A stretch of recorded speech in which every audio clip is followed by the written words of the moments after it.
What is going on, everybody? Welcome back to another edition of the Boys in the Big Apple podcast here on this Monday night. And, for the first time in probably a few months, I think we got action semi from all four sports, but obviously we'll be doing Prospect of the Week, which is, football off season. But anyway, we're back. We're back and better for another episode. But just want to say one quick thing. We are 14 episodes away from episode 100. So just a little tidbit on that. Shouts to Armand, Jetos Mess, and Tats in the chat. If you guys haven't already, please go subscribe to the Pinstripe Chronicles. But baseball was back this weekend. It's still going on right now.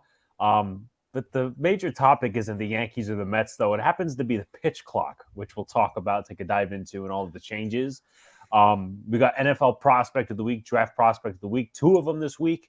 We got some NBA notes and a little NHL at the end to cover. But first, let's go over to first thoughts. And I'm going to go with Donald. Really good day for the NBA last night. Dame Lillard dropping 71. Was awesome. I think the league is in a good shape with some historic performances with the Sacramento Kings game. That was the second highest scoring game of all time between the Kings and the Clippers that went to double overtime. Absolute madness, that game. So, Dame Lillard dropping 71 just a couple days later. So, that's been fun. Been enjoying watching that. Been enjoying watching the Knicks 5-game winning streak. That's been awesome, too. And I absolutely despise the changes that baseball have done. They made an absolute joke out of spring training. There's that. That's pretty big. And we continue to argue amongst Giants Twitter as to how much Daniel Jones is worth. And that pretty much sums up our week, I think, unless I'm missing anything. I think you got it all down and dirty, Donald. Angry John. He's got the I think this is the first time we've had Mets apparel on our show other than Ryan. I do not believe that's true, actually. No, it may have been a different time, but this is the 7-line jersey. For those that don't know, that's not just a regular. That's a 7-line. But what's up, everyone? What's up, everyone in the chat tonight? All 4 major sports contributing to some news for this week. We got spring training, like Donald said. We'll definitely talk about the new rules. Definitely get into the Mets and Yankees a little bit as their spring training kicked off over the 3-day weekend and still continuing on. The New York Knicks are going on against playing the Boston Celtics right now. So, of course, I will have that game in the background, as I imagined the rest of the panel doing so as well. The NHL trade deadline is coming up, and I'm like a kid in a candy store with that one. So I am very excited to see what goes on. And yes, the NFL offseason's coming up. What is it, about 2 weeks now? 3? I can't remember the dates well. About 2-ish weeks. 2-ish weeks. So spring break. I'm just waiting for the terrible news that Ryan Tannehill will be a New York Jet. At some point, it'll, give me the see Luka. What Luka will do to me in the next 2 weeks, he will try and get my hopes high. He will try and get me on the hype train, and then I will just be disappointed in the end. All right. So John preparing himself for disappointment is also got Jets optimism as palpable as ever. Yeah, nope, there it is. Ryan Tannehill, number 1. Geno Smith today. So that's some of the biggest news. Geno Smith interested. I did spit out water. That's amazing. Yeah, well, it kind of fits the mood you're in, John. At least going to the Jets. But Luca, what's happening over in your corner? Well, I'm obviously watching the Knicks. You got the Knicks up 32-21 on the Celtics. That's obviously good. The Celtics are the best team in the Eastern Conference. Nothing much going on in Jet World right now. I know a lot of people are talking about the whole Geno Smith, Daniel Jones thing. It's basically non-news in my opinion. As I see it, they're just going to evaluate every quarterback option. The Yankees, obviously, spring training just started, and we're going to look at, progress reports, who's improved, who has got off to a bad start or a good start. Hockey, obviously, John mentioned the trade deadline, and then obviously the Patrick Kane stuff we'll get into. But, Alex, I don't know if you want to put me on the big screen because I'm a little tired of these media people ripping on the fans. And it's been happening all pretty well. It's been happening for a long time. You have Michael K ripping Yankee fans for whatever they damn please, calling them spoiled or whatever.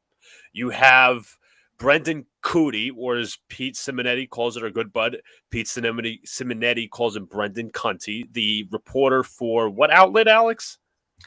I think it's NJ.com. NJ.com. As well. Calling Yankee fans dummies for booing Aaron Hicks at a spring training game and then getting salty about it. And someone told him to relax. And he's like, oh, hey, you relax.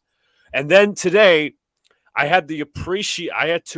replied to something in which Alan Hahn ripped Knicks fans, were the ones that wanted to fire Thibodeau. And I got to say something. I am so sick and tired of the media ripping into the fans, because it's the basic principle of that fans are the people that give these media idiots a bunch at the platforms, whether it's Stephen A., Alan Hahn, whoever. It's just annoying to me. It's come to a point where it's ridiculous, and that's why I'm so happy to be on this podcast. You know, it's a fan-oriented podcast.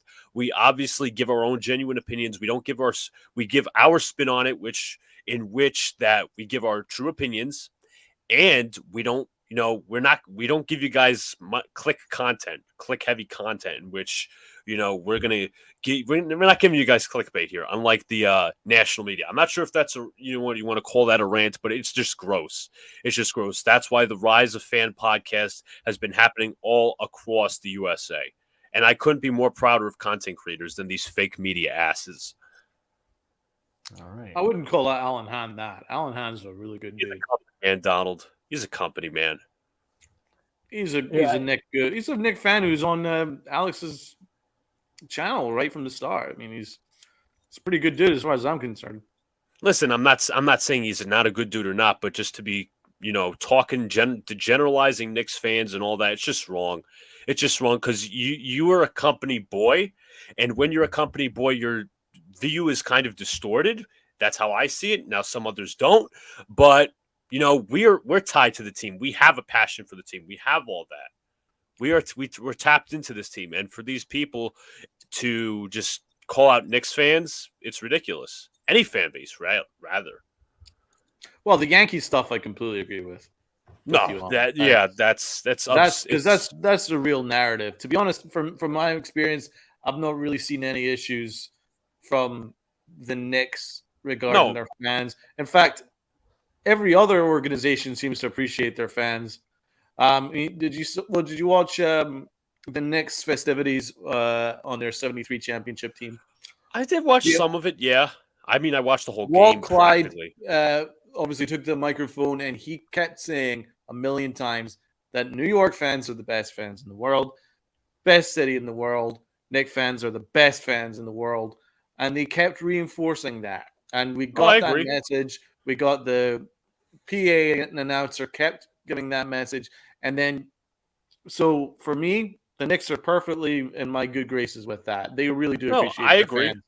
The Yankees, on the other hand, absolutely despise their fans, because the Yankees don't want the truth to come out. So, of course, they hate the fans, because the majority of the fans are pretty sick and tired of the spin, pretty sick and tired of the excuses, and pretty sick of the narrative. So the Yankees send their spin machine out there, of course, to completely shut us down and make us look like idiots.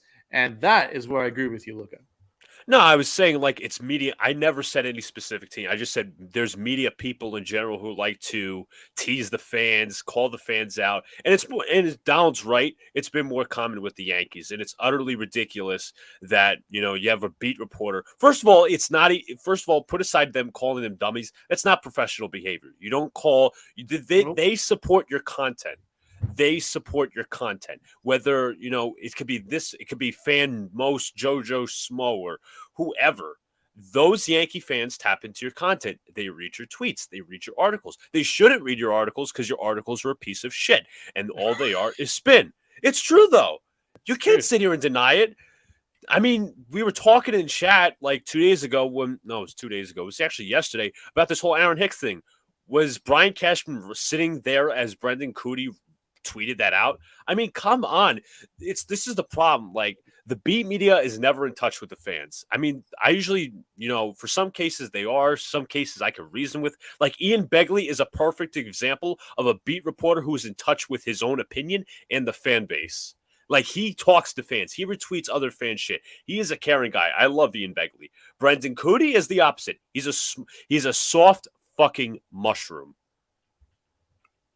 Wow. All right. Agreed. I just want to read some comments real quick before Go we get ahead. some feedback. Shouts to MH. He says, let's go. Calling LI Yankee King says, calling Yankee fans morons and Nimrods are my job. I believe Josh McDaniels will trade for Mac Jones. We want straight up reporting, not to be attacked at every level. That's absolutely correct, Tats. Pete saw it immediately. He saw it yesterday. Yep, on Twitter. John and Luca, you see that report about Roger? Peter King said that the Raiders are out on Aaron Rodgers. Jacob, I've seen so many million reports. I refuse to believe anything until something is put on pen and paper. Okay, that's a good strategy to go by. Armand says, "I'm so glad I'm not on Jets Twitter every single second of the hour. I would have a big ass migraine and would be taking a lot of Advil because I know our buddies over at what was it? The Jets Turbulence podcast just went off on a rant. They were ranting. Just a little side note. They were I'm not trying to get off topic here. I'm just adding relevance to the conversation. They were basically ranting today. They only did it for like 5 minutes or 10 minutes or so because these content creators are making videos about some small headlines about Daniel Jones and Geno Smith. Meanwhile, it's of course the Jets are going to do their due diligence. I respect content creators, but sometimes content creators tend to hide their fanism, but they act like content creators first. Like, oh, I got to push this out. Instead of saying, is this video really noteworthy? Or am I going to use my IQ and say, okay, the Jets are going to view all options? Then it's pointless to make a video. Yeah, so just a little feedback on that. We I don't want to get into it, but there was a video I threw in chat earlier today about the Giants, and I'm like, I'm not happy that this was created, but I'm going to shut my mouth and not bring it up. Let them keep hating, gives us more of an audience. Yeah, listen, you just content creators, I think the whole thing is just kind of stray yourself from the beat media. Those tone deaf. You could give your opinion and all that, but I mean, just for Brendan Cody to come out here and say, "Oh, these guys are dummies," like, yeah, they support your content. I mean, if enough Yankee fans support your content to the fact that nobody is in uproar immediately right now saying Cashman should be fired, Cashman should be fired, Cashman should be fired, and all these different things. Like, I feel like enough Yankee fans would. I feel like how do I put this in words? If enough, I'm going to skip the point because I'm not going to sit here and just mumble and jumble. Imagine a team winning the World Series because of a fucking pitch clock. Oh my God. Well, I did put a poll in the chat. We got about 5 I also votes. want to add, Donald mentioned to us a few days ago, Donald said he feels powerless as a Yankee fan. Well, me and John felt powerless about 2 years ago when the Jets were horrible under Adam Gase. And honestly, this is the most powerless I've ever felt as a Yankee fan. That's a good point. But for pitch clock, so we got 5 votes. 60% say they like it. 40% say they love it. So nobody hates it in chat like Donald does or I do. And then there's no other votes. So the only way the Yankees will beat the Astros is a pitch clock. I don't think they could even do that right. Which, we'll see what happens. Imagine, I already went over this one. Content creators care more about content, clicks, and likes more than their fandom. Some do, some don't. Well, guess what? We combine our fandom and content creating over here. That's why, I say this channel has grown a little slower.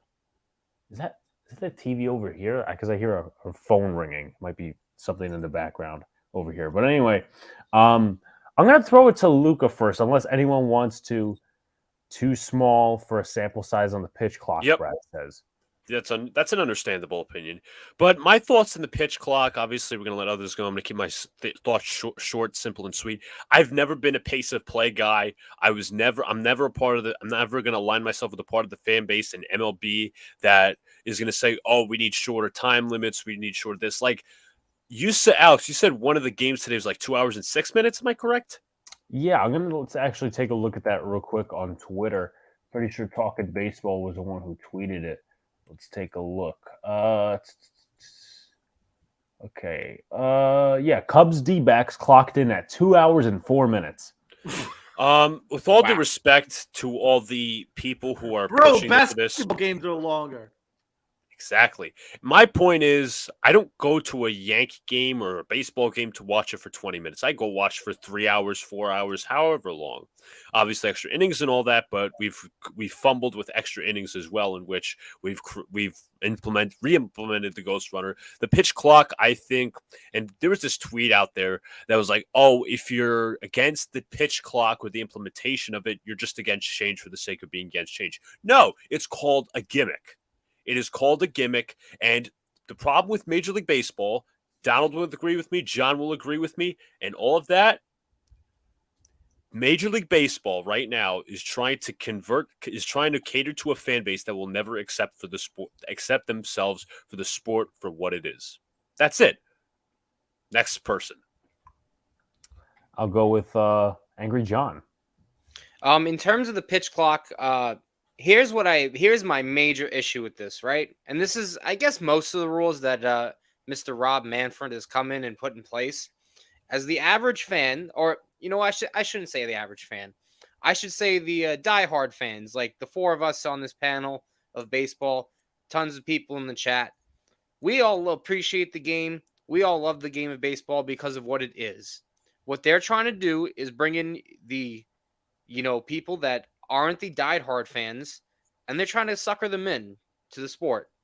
And it really takes a hit at us because they don't understand, some of the logistics of why it's important not to have a pitch clock, how that erupts the timing of pitchers, how that erupts the timing of batters, because it's very crucial pieces to the game, which the average fan might not see, but hey, the four of us, we fucking recognize that. So Manfred is yet again trying to implement these dumb rules that, for the most part, I'd say like a good 90 to 95% of his rules, anything he's tried to implement, have been egregious. I think he is probably the worst commissioner in all of sports at this point. I don't even think there's a close second because of how much he's affected the game already. And for those who do like the pitch clock and are going to say, hey, we really need to give this a chance. Well, it's funny because one of the comments you guys just had brought it to my attention. What if a game in the playoffs or a game in the World Series is impacted because of this pitch clock? How are we going to feel then? How's everyone going to feel then? Well, it's going to be shitty, real shitty feeling. It's going to be an actual joke that we're going to, because it will happen. Mark my words. I'll guarantee it happens. No one's going to think of it now because we're in March, or late February, almost March. But it will happen. Mark this day down. I'm saying it in late February. Somehow, some way, this pitch clock will affect an important game, whether it's the end of the regular season, whether it's the playoffs, whether it's the World Series. It is going to have a massive impact on it. Then there's going to be at least one fan base that's going to hate it, and it's going to cause chaos because we've never had this. Now, I'll say this because I follow the Mets religiously. I did find an interesting point in an interview with Max Scherzer over the weekend when it was like one of those interviews where you talk to the players between innings. He was done after he pitched, so fair enough. He said he liked it because, he feels the pitcher has more of the advantage. Well, that's great. I'm glad he's got more advantage. Not all pitchers work like him. Some people need to take time to, set their delivery or think more about their next pitch. And some people just go in motion and just fire away, which, again, that's great for Scherzer, but that's not great for every pitcher. And it's probably not great for every hitter. Some people need to do a routine. Some people need to, think about the count they're in or this or that. But when you get 15 seconds now added and you don't get in the box, you can get a strike called on you. It happened to, what's his face? Machado over the weekend. Mm-hmm. So this is why I'm telling you right now, it is going to ruin a game for someone. It will. I want to add on to John's point before I go to Donald, because I know Donald is as mad as we are about this. You know what the difference is between the NFL overtime rule and what would occur if a pitch clock ended a game? You look at the NFL overtime rule. Why was it turned into what it is now? Because people have been longing for that, but it came off a very entertaining game. The Chiefs and the Bills, the AFC. That's too entertaining, right? So at least you get some positivity, a silver lining to the story. What if, let's say, the Dodgers and the Giants, they're in the divisional round, and the pitch clock ends that, and guess what? The Dodgers advance, right? Guess what the narrative is going to be, you fucking assholes in Major League Baseball? The narrative is going to be baseball fucks up again and basically it shits on its own image, because baseball already has a terrible narrative. It already does. Tony Clark, the asshole for MLBPA, already come out and saying, well, we're not going to have a salary cap. I'm not going to go on a whole rant yet about baseball leadership. And I know, yes, we're supposed to appreciate the fact that baseball is back this weekend. But I'm just saying, look out for these different clues, because guess what? If the pitch clock ends a game, in the 10th inning or in the 9th inning or something along those lines, if it ends a game prematurely and it costs a team some sort of a playoff spot, or it just ruins a team's game, or whatever the hell the situation is, baseball is going to get the bad narrative about it. Baseball is going to get it already has a bad narrative, but it's just going to get even worse, and it's going to drive people away from the game. The diehards that have been here for the past how many years, that grew up with baseball, not these clowns that they're trying to cater to. Donald, what are your thoughts on the pitch clock? Well, there's a lot to cover. Start with obviously. So I've had the benefit of following baseball since the 90s. They never required a pitch clock because there's nuances involved in the game. There is strategy involved. And if you just start rapid fire, just firing pitches through every 20 seconds, it takes away all the nuance that happened, all the strategies that would happen in baseball. Baseball is not basketball. It's not the NFL. There isn't a shot clock. There isn't a play clock. It's a different sport. And I think that is what the big difference is. You can't suddenly force a sport that doesn't have a time on it to suddenly enforce a time and expect people just to click onto it immediately. And I mean, I'm telling you, man, within modern baseball, the way it is with the strikeouts and all that stuff, you're going to have a game finished in an hour and a half. It's going to happen, man. In an hour and a half, a game will be over. I mean, and that's just freaking insane. You know what's going to happen to the Yankees, because one of these days, in a day game, 90 degrees, and they're bored and tired as they always are in the summer, they're going to strike out 15 times and the game's going to be over. Opening pitch, 1 o'clock, 2:15, people will be going getting their trains. I mean, that's what's going to happen. And that's just ridiculous. And it might be good for Manfred, but for people that actually know the game, it's horrible. It really is. Just for instance, I think there's going to be injuries that are going to increase for pitchers because your arm isn't designed to throw like 10, 100 mile an hour pitches in the space of a minute and a half. Do you know what I mean? 100%. Agreed. That's not going to be good. So you're going to have that. So inevitably, even if you don't have an injury, their arm will get tired quicker. So they might not even go any more than 5 innings. And I'm sorry, but if you're a real fan, you want to watch your favorite starting pitcher. And what is the one thing that the Yankees have over everybody else in the American League? Their starting pitching. Well, good luck, guys, because it'll be finished within 5 innings because their arms are going to be exhausted. And even if there aren't any exhaustion and there isn't any injuries, guaranteed they're going to start leaving pitches over in the middle of the plate because you're not supposed to just be firing through like that. I mean, Like it a pitching rushes through your machine. progressions. It rushes through shaking off the catcher until you get the pitch that you want to throw. So there's a strategy taken away. The strategy of holding a runner at first, that's wiped out. There's a number of things. There's a number of strategies that's completely taken out, right? And I don't like that because that's what baseball's always been. There's always been little strategies about timing. A batter getting in the pitcher's head by stepping off the plate, adjusting his glove, coming back in. Yeah, we might not like it, but I'm sorry, but it does help. Because if it's in a 3-2 count and the fans are screaming and it's an intense atmosphere at Yankee Stadium in September, October, big moment, the fans can get in the pitcher's head. The batter can get in the pitcher's head because it'll be a 3-2 count. He's sweating and he's overthinking it and he's, oh my God, this pitch, right? But if you have to fire it through every 15 seconds, all that's out the window.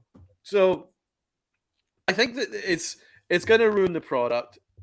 Now, that said, I don't hate the idea of quickening the pace, but this is too insane. Like, this is crazy, man. Like, this thing about batters have to be there within 8 seconds and this and that, and it's too complicated. Like, honestly, I didn't realize it was going to be this complicated with the batter needing to be in by 8 seconds and this happening and that happening. And I didn't realize it was going to be so quick. I thought it would be like 30 seconds. I think, oh, okay, that's more than enough time. But this thing where it's just basically have to start firing through, it's going to cause chaos. So that's one aspect which I don't like, and it's going to be a problem.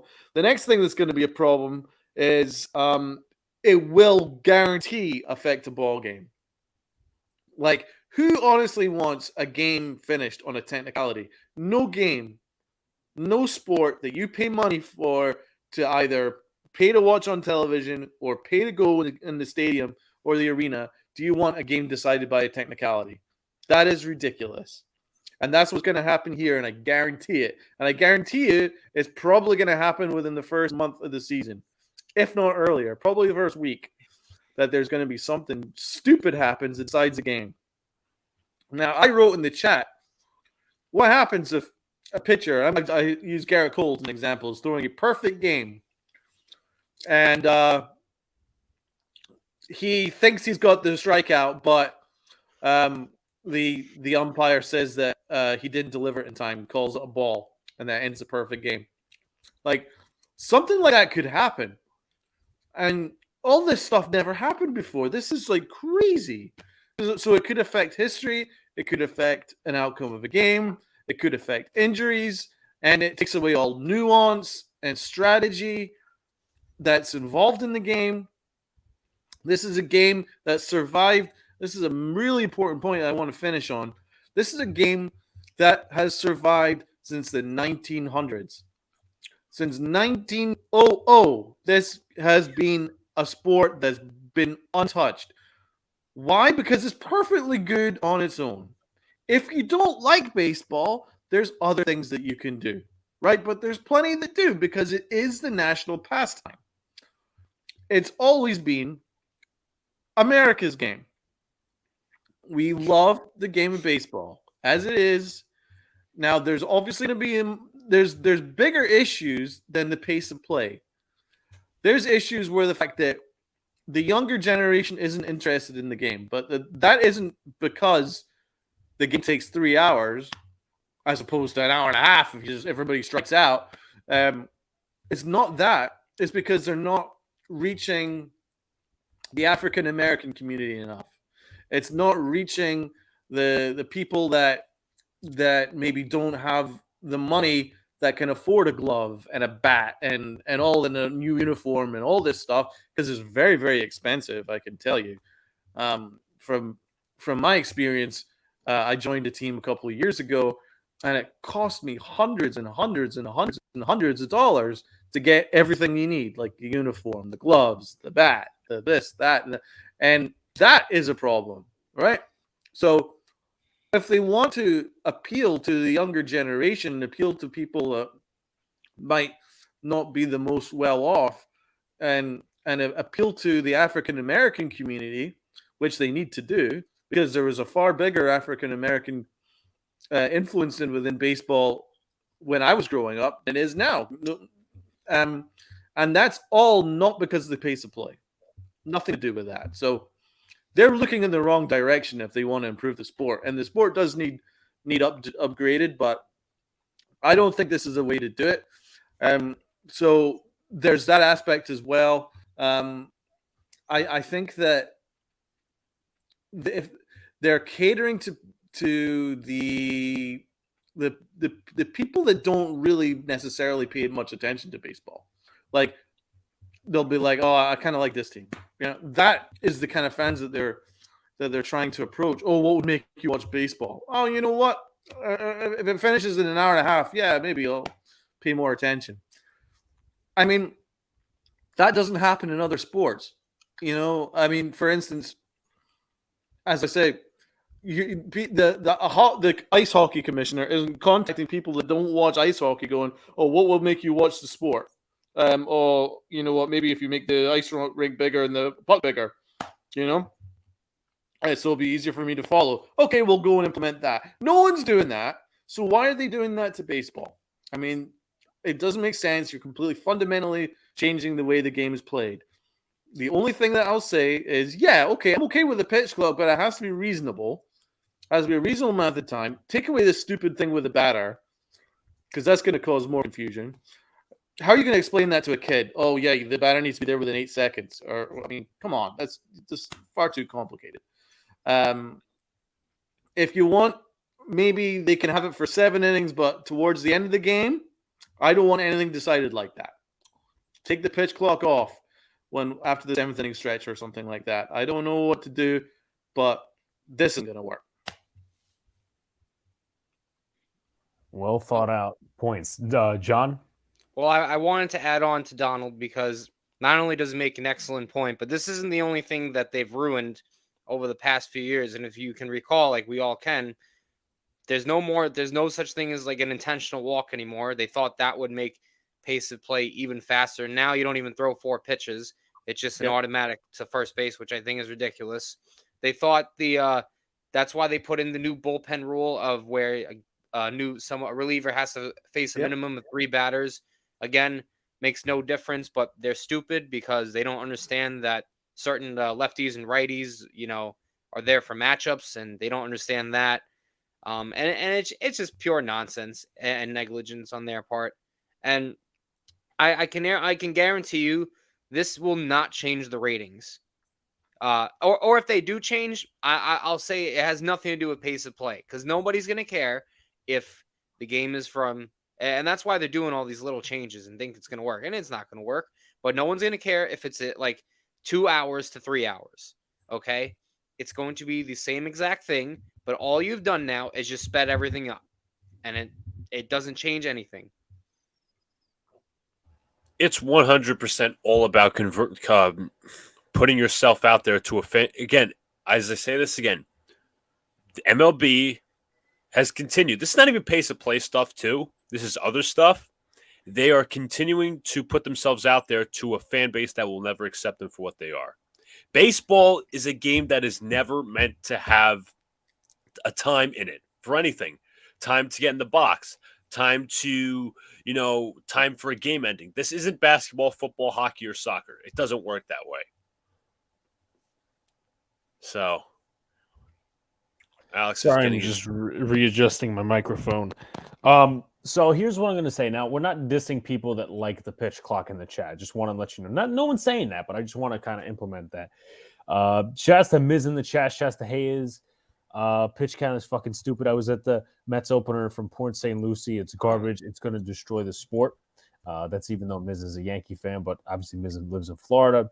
This is the future, but baseball. Nothing will improve the Yankees' ratings. Well, I mean, the ratings are probably as high as they go. New GM Love and the coach. love the pitch clock.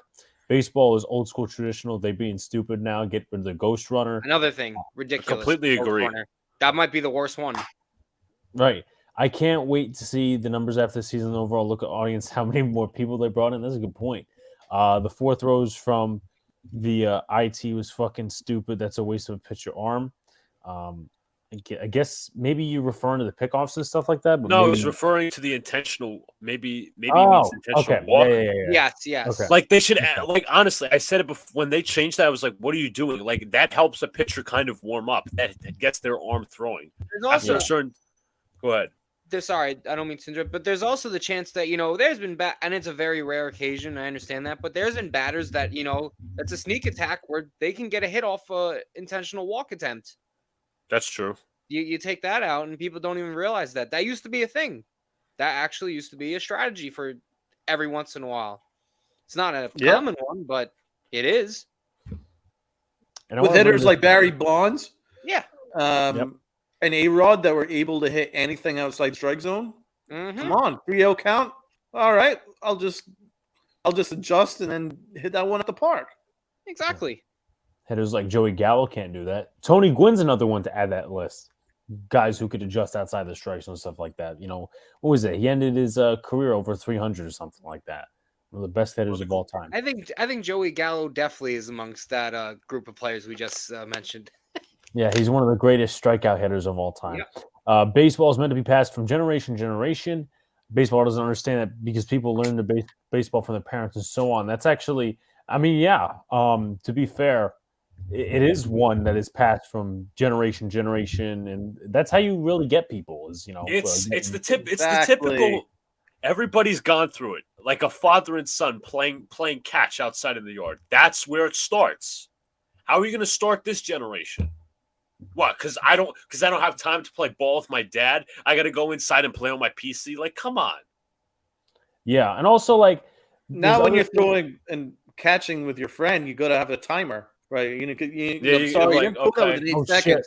That doesn't count. That throw doesn't count. You didn't throw within 8 seconds. Give me a freaking break. Of course not. And what was I going to say as well? I think we were talking about this at some point last year. Put MLB players into video games. Hold on. I would say something real quick. MLB is also the worst off because they were closest to a lockout in recent history. The NBA right now, they're right now negotiating the new CBA, and everything's going swimmingly. When does the CBA expire? It expires this year, I think. Okay. Well, that's better than MLB did by 100 times. Because the players actually respect their commissioner. Right. And the commissioner actually respects the game, respects the sport. And there's leadership. Never mind.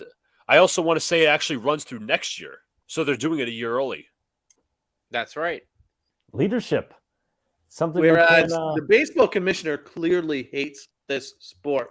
He's not been happy the minute he walked in. He's been trying to change it. I mean, you go through all the things that has happened under his watch, and I mentioned this in the chat. We've had the sign stealing scandal, which was so deep that it's almost impossible for baseball not to have already known about it. So we had that, and that went on with several teams and went on at least a number of years. At least 2 years that we know about with the Astros, probably 3. So it's probably one of the biggest scandals in sports history is under his watch. And then after that came out, no punishment. And then after that came out, he called the World Series trophy a piece of metal. Kept his job after that, of course. And then after that, we've had the 60-game season, whereas every other sport, and I include basketball, no problem. 2 weeks we'll get you into an arena. We'll get this season closed out. NFL full season, no problemo. Right? Baseball, they were arguing over dollars, literal dollar amounts, and they missed 2/3 of a season. Disgraceful. That happened under their watch. Then we had a lockout under their watch. Then we've had 7th inning stretch, the 7th inning games under his watch. We've had ghost runners under his watch. And And now we've got this thing where this pitch clock has been implemented, and at least 2 games of spring training, and spring training's only been going on for about 2 days, has been affected already. So, it's honestly such a joke. It really is. I mean, he clearly despises his own sport. That it's as simple as that. I mean, the way I view baseball is it's a generational sport. It's a sport where you're only going to love it because it's been passed down to you from a family member, as you guys have mentioned. Now, for me personally, my grandfather, he took me to Yankee Stadium, the old Yankee Stadium, and we would go to the games, and he had a library of Yankee books, and it's a big thing for our family. The Yankees were a big thing for our family, and that's how it was passed down to me. So that's why fans like baseball. It's because it's been passed down. It's like their father taking their son to a game, right? And their mother taking their son to a game, whatever. It's a generational thing. It's not really a sport where you just like flicking through the channels and go, oh, what's this? Oh, I'll maybe learn how this game goes. It's usually a game where it's been passed down to you, and that's why your love tends to translate to that game. It's not a game where it's about speed and about making you happy. If it was, then it would be a home run derby every single game, you know? It's not that way. It's a sport that has nuances, that has strategy, and if you're a real fan, it doesn't matter if the game is 4 hours or 6 hours. If you're a real fan, you will enjoy that because you get yourself involved in all aspects of that game. When I was growing up, I was obsessed with baseball. I would watch all 162 Yankee games, never miss a pitch, never miss an inning, right? And I was so obsessed with every single pitch, every motion, everything that was going on with the batter, everything You going imitate on it. with the story, and the signs from the dugout. All this has been completely bombed and exploded by Rob Manfred and the analytics era, where all that's just been taken away, and it's a shell of a sport, and it's really hard to watch, and it's very hard for me to even care about because it's not the sport that I grew up with or know about. It's just some sort of abomination where strategy and intelligence has been removed for just trying to impress people that don't really care about baseball in the first place. Human element.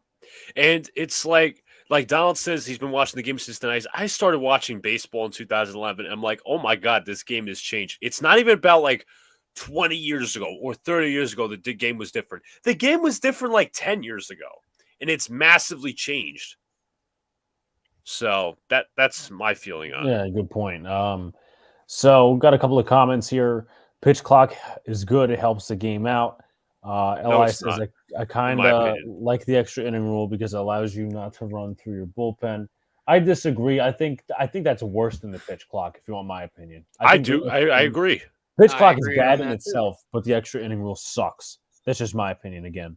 It's just crazy how they change the game. They let the players dictate negotiations like lockout situation. You know what, Evan?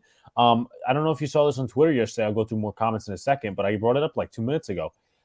Tony Clark, the MLBPA head, said we're never going to have a salary cap. We're never going to agree with it. Well, guess what? Expect to have all these different. Expect to have an imbalance. Expect to have a big imbalance. The Dodgers are going to be in every year. The Mets, the Yankees, the Kansas City is not going to be in it as much as those teams, right? Which teams have been winning the Super Bowl last few years, right? The NBA, right? Let's see. I mean, I guess Golden State winning recently. That's kind of a major city, but Kansas City, right? You look at their baseball team and their football team, 2 different things because the NFL has a salary cap. They have a salary cap. The MLB, they had a chance to lock that down in 94, but they let the players take it over. They wanted to continue the sport. They didn't want to lose money. And guess what? Look what's happening right now. And then that's part of why the image of baseball has went down. And one more thing before I get to some more comments is I do see, okay, people could agree with the pitch clock, whatever. But changes like this are going to drive the sport down, down, down. In my personal opinion, You guys can feel differently in the same way. I think Rob Manfred and his crew used the pandemic as a big excuse to put all this shit in. Because they were talking about cutting minor league teams before the pandemic. They were talking about all this pace of play crap. I remember my friends saying before the pandemic, why are we shortening games? I don't want a game to be 20 minutes long. And then boom, COVID hits. They test out these new rules. Some they get rid of, some they don't. And guess what? Now it's flooding through our systems. It's flooding through the minor leagues. It's flooding through different baseball leagues and all this other shit. And soon we're going to be like the Savannah Bananas. For anyone who doesn't know, that's some other league. It's gimmicks and stuff like that. Johnny Damon was actually hitting for the Savannah Bananas a few days ago. But still, if you let them, if you give them an inch, they will take you a mile. And that's what baseball is doing. And it's not going in the right direction. It's not. And listen, this is the first sport I ever got into. And it's sad to see it going like this, in my opinion. Yankees prospects aren't looking bad. They're actually playing good.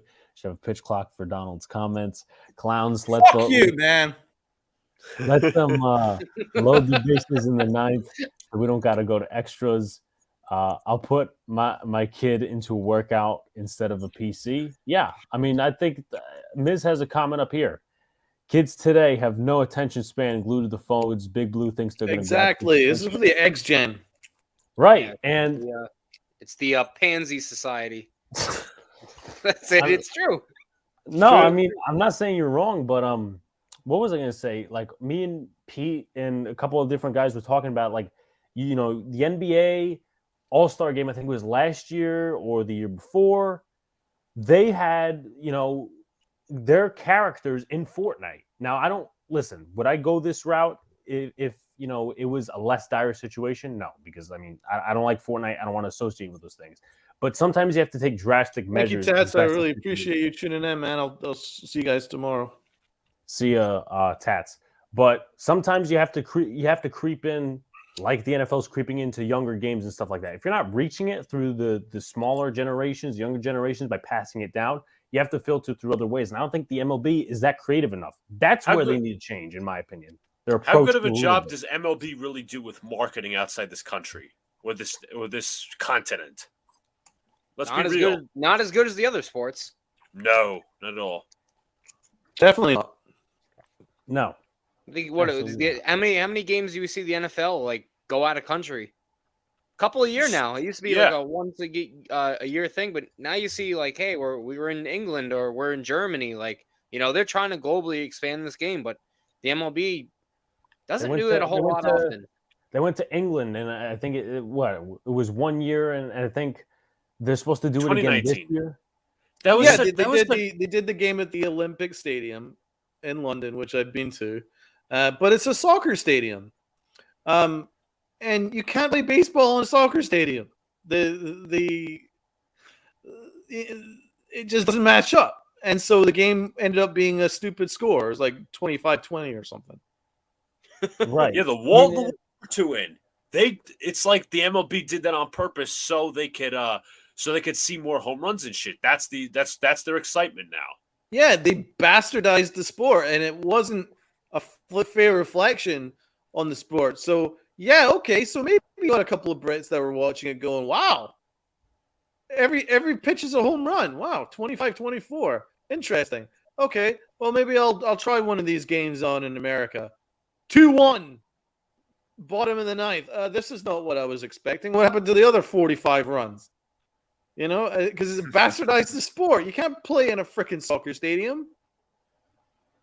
No, I mean, when they can't even, it's the little things too. And obviously we've touched on this before. I mean, you guys are talking about marketing in different continents. And obviously, I don't know. I think the NBA has done that at a decent level. As I said, I'm not too much of a basketball fan. I'm still getting into it. The NFL, obviously, Germany this year, England the other year, Mexico, I think, was also a part of it as well. But you're not reaching the kids of this generation in America. You're not letting other teams compete other than the big market teams here. So how can we stretch it? What does that do for a kid in small town Kansas? What does that do for a small kid? What about the people? What about the kids that are in like states that don't have a Major League Baseball team? How do you reach them? Minor leagues. And guess what? Rob from Manfred, snip. He cut that out. Cut that out. Just a good point in the chat here by Armand, because I was actually going to bring it up myself, where he says Mike Trout can walk down the street in KC or NY and most people won't recognize him. Yeah, you know why? Because the marketing is garbage. You know, most people won't even recognize whether it's Trout, Harper, Ohtani, Judge, whoever it is, Tatis, whoever it is, you know, the top stars of the game really don't get a whole big market compared to the other like sports. And it's like, it's crazy because, you know, you're the face of a sport and you should be like, you know, well recognized by people, but with this, the way they market players is god awful. Something needs to change about that too, but that might It really be is. I mean, only Aaron Judge, if he walked down the street, would people actually like maybe take notice. Very, very few people. That's the weird thing about baseball, right? Because like their sport has the most legends which transcend the game, like the Babe Ruths and the Yogi Berra. Even people that don't watch baseball, never heard of baseball, know of those guys, right? So they've got the like their sport has the most legends, along with basketball, that transcend the sport. But you'd even say that maybe baseball still has that one leg up over because, as I say, Mickey Mantle, Joe DiMaggio, all these guys, right?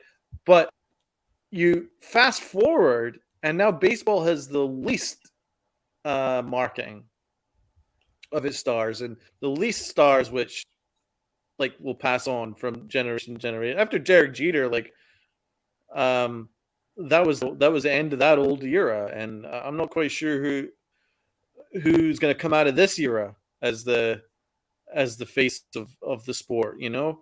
And that's, it comes down to marketing, but it's just the way it is. I mean, basketball has about 40 stars, all recognizable, huge.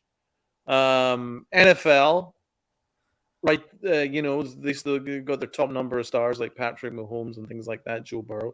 So they're doing fine. It's baseball. Like, unless they play for a big market team, like no one really cares.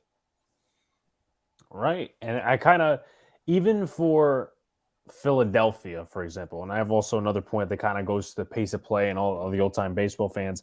But I've brought this up many times on the show. During football season, you know, the Eagle fans, when I used to live in northeastern Pennsylvania, you know, they talk this shit, blah, blah, blah, blah, blah, blah, blah. You know, the Eagles will do this, whatever. Okay. Eagle fans are, you know, insane, whatever. But when it came to baseball season, and I would be a big Yankee fan and I would, you know, try to brag to people, they wouldn't get it because they weren't watching baseball. You know, they'll say, "Oh, I like the Phillies. I like the Phillies. I'm a fan of the Phillies." So marketing is, you know, as Armand says, one of the bigger problems with the MLB.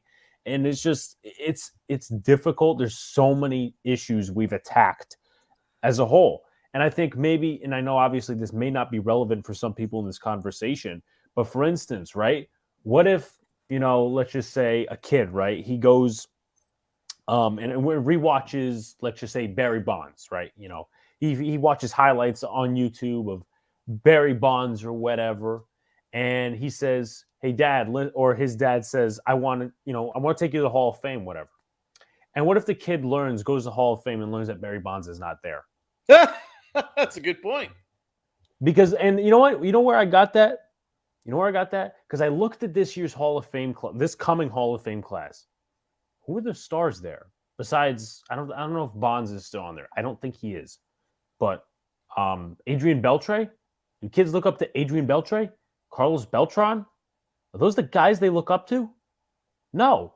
So, again, just a small sample size of some of the issues that MLB is dealing with, and they refuse to take action against them, to admit they're wrong. No, Hayes, I was born in Brooklyn, and I moved to northeastern Pennsylvania, about an hour and a half from Philly. By the way, thank you for the compliments and the currents. Just a temporary reassignment. But that is another issue that MLB just fails to attack. I love that point, man. That's so true.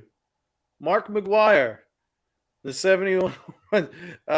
Apparently that doesn't matter anymore, right? Because and you're not going to see him in the Hall of Fame. Roger Clemens, the greatest pitching numbers of all time, you're not going to see him in the Hall of Fame.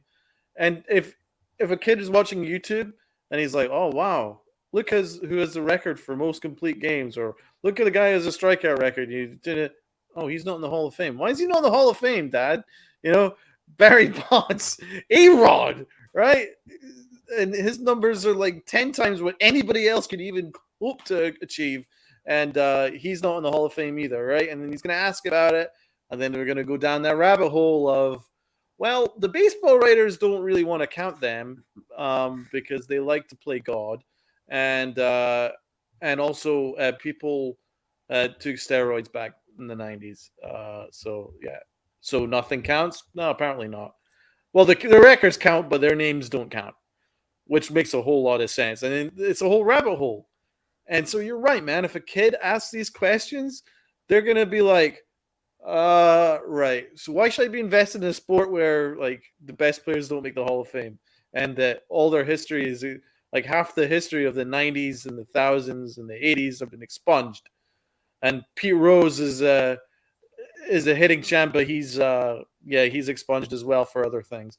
Like there's too many scandals, and like you're going to be like, wow, okay. Who won the World Series in 2017, Dad? Oh, the Astros. Do they count? Well, yeah, they kind of technically did, but they cheated the entire year. So, like, there's a whole lot of issues, and scandals, and steroids, and murky things like baseball writers playing God, and it's a whole like mafia, and it's really hard. You have to be completely in love with the game to sweep it aside. Yeah. And, as I said, it's not a good marketing tool. It really isn't. Great point, Alex. Salary cap, and they should drug test every player that hits over 50. And also, I want to include a point that kind of goes with it, with the drug testing and the steroids and all that stuff. I mean, many people just lay it off. They forget, oh, well, Mark McGwire, 71 home runs, Sammy Sosa, all these different things. MLB took the money that they got because of them. And guess what? You're not in the Hall of Fame because steroids, right? Sammy Sosa, if all of you didn't know, had to apologize for his steroids. Wasn't he the reason that anyone wanted to watch a fucking Cubs game? Yep. Back in the early 2000s, the 90s, wherever it was. As I said, unbelievable. But guys like David Ortiz, who have reportedly, had steroid usage and all these different things. No, they get in because they're media darlings, or he has it would be quite interesting, I must say, Donald and crew, if David Ortiz were to get into the Hall of Fame. Actually, he did. He works for Fox. A-Rod, he works for Fox and doesn't get in the Hall of Fame. Imagine how strange that would be. It's all because of bias. Because one admitted to steroids, the other didn't. Right. But did. Media darlings. Just didn't admit. Right, exactly. So if you did the right thing and were honest, you're done for. You saved our sport, but fuck you, no Hall of Fame. Yeah. Where's the evidence that Roger Clemens did it? He was okay. His name was in the Mitchell report, but he didn't admit to anything. Stop the juice. I mean, I get it. But it's just like MLB made profit off of it. It's not like they were. That's against... like it's like the issue. Like as I said, it's a very mess subject. What are your thoughts on Dave Parker making the Hall of Fame? He was my idol growing up. Well, I remember Dave Parker from like a few plays. I mean, I would have to do a little bit more research on him. Great point, Alex. Yeah. So. Put MJF pro wrestler next to Mike Trout, and MJF will be noticed first. I wouldn't be so sure about that. Mike Trout, he is one of the few people today that will get recognized. Here's the thing, Judge. I gotta say this, and I know this is kind of comparing oranges and apples and oranges. NBA, who is the most recognizable star out there? LeBron. Exactly. If somebody saw LeBron in the street, they would recognize him. What about Aaron Judge or Mike Trout? LeBron would get recognized first. There's a reason why. Easily. Because he transcends the sport. Even people that don't watch basketball know LeBron. Exactly. You know the name. Same with Michael Jordan. Same with Kobe Bryant. God rest his soul. Basketball is able to transcend the sport, but for some reason, in the recent generation, baseball isn't able to do that. And they think it's about the pace of play. I can guarantee you it's nothing to do with the pace of play. Right. Entertainment and marketing. In my opinion, that's what it's about. What are your thoughts on the universe? I like the universal DH getting introduced. You know, I don't have an issue with it. Yeah, I mean, there are certain rules that they plucked, and that are good, but most of them are not. Most of them are not, and most of them are the wrong decisions and all these certain things. Can I ask you a question which I posed in the chat, and I'm actually genuinely don't know. How are the umpires going to keep in charge of all the clock things? Do they have a buzzer in their ear, or do they have? They have a buzzer. Right. From what I hear, because I was listening to the Jays cast just there at work. Okay. They do have a buzzer, so I think when the pitcher is out of time, and I think when the hitter is out of time, but they also have to keep track of how many pickoffs the pitcher makes. Oh my They God. have to keep track of a load of other different things. It's just ridiculous. So if they're not doing the basic shit right, what's with the given responsibilities? Like, why can't somebody in the booth say, okay, you know what? I'll take the job away from the umpires. I'll count the amount of pickoffs, right? I'll count this, I'll count that, whatever. So, I mean, here's what I'm worried about. Okay. Human error, right? And if an umpire does get it wrong, or maybe he's a second off, right? Where the pitcher delivered it with 2 seconds to go, but the umpire still says that he didn't throw it in time. He gets it wrong, which I'm sure is going to happen. Can you challenge it? I would guess I don't know not. if it's a challengeable play if according to the MLB rulebook. So then that could technically decide a game. Yeah, if an umpire who's exhausted and he's been running around managing all aspects of everything, and he's for 1,000 times his little buzzer in your ear goes, there's one mistake where he maybe just is a little bit off with his timing, human error, because it happens in every sport, then a game's going to be decided because he calls a walk when it's a strikeout and the game's over. You know what I mean? Mm-hmm. Yeah, no, and there was a point I was going to bring up. You guys also hear that the pitchers will be calling the game instead of the catcher. What do you think?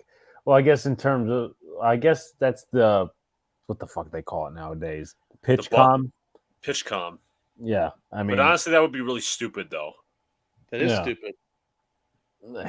Pitchers, because hitters. How are you supposed to evaluate catchers who call brilliant games?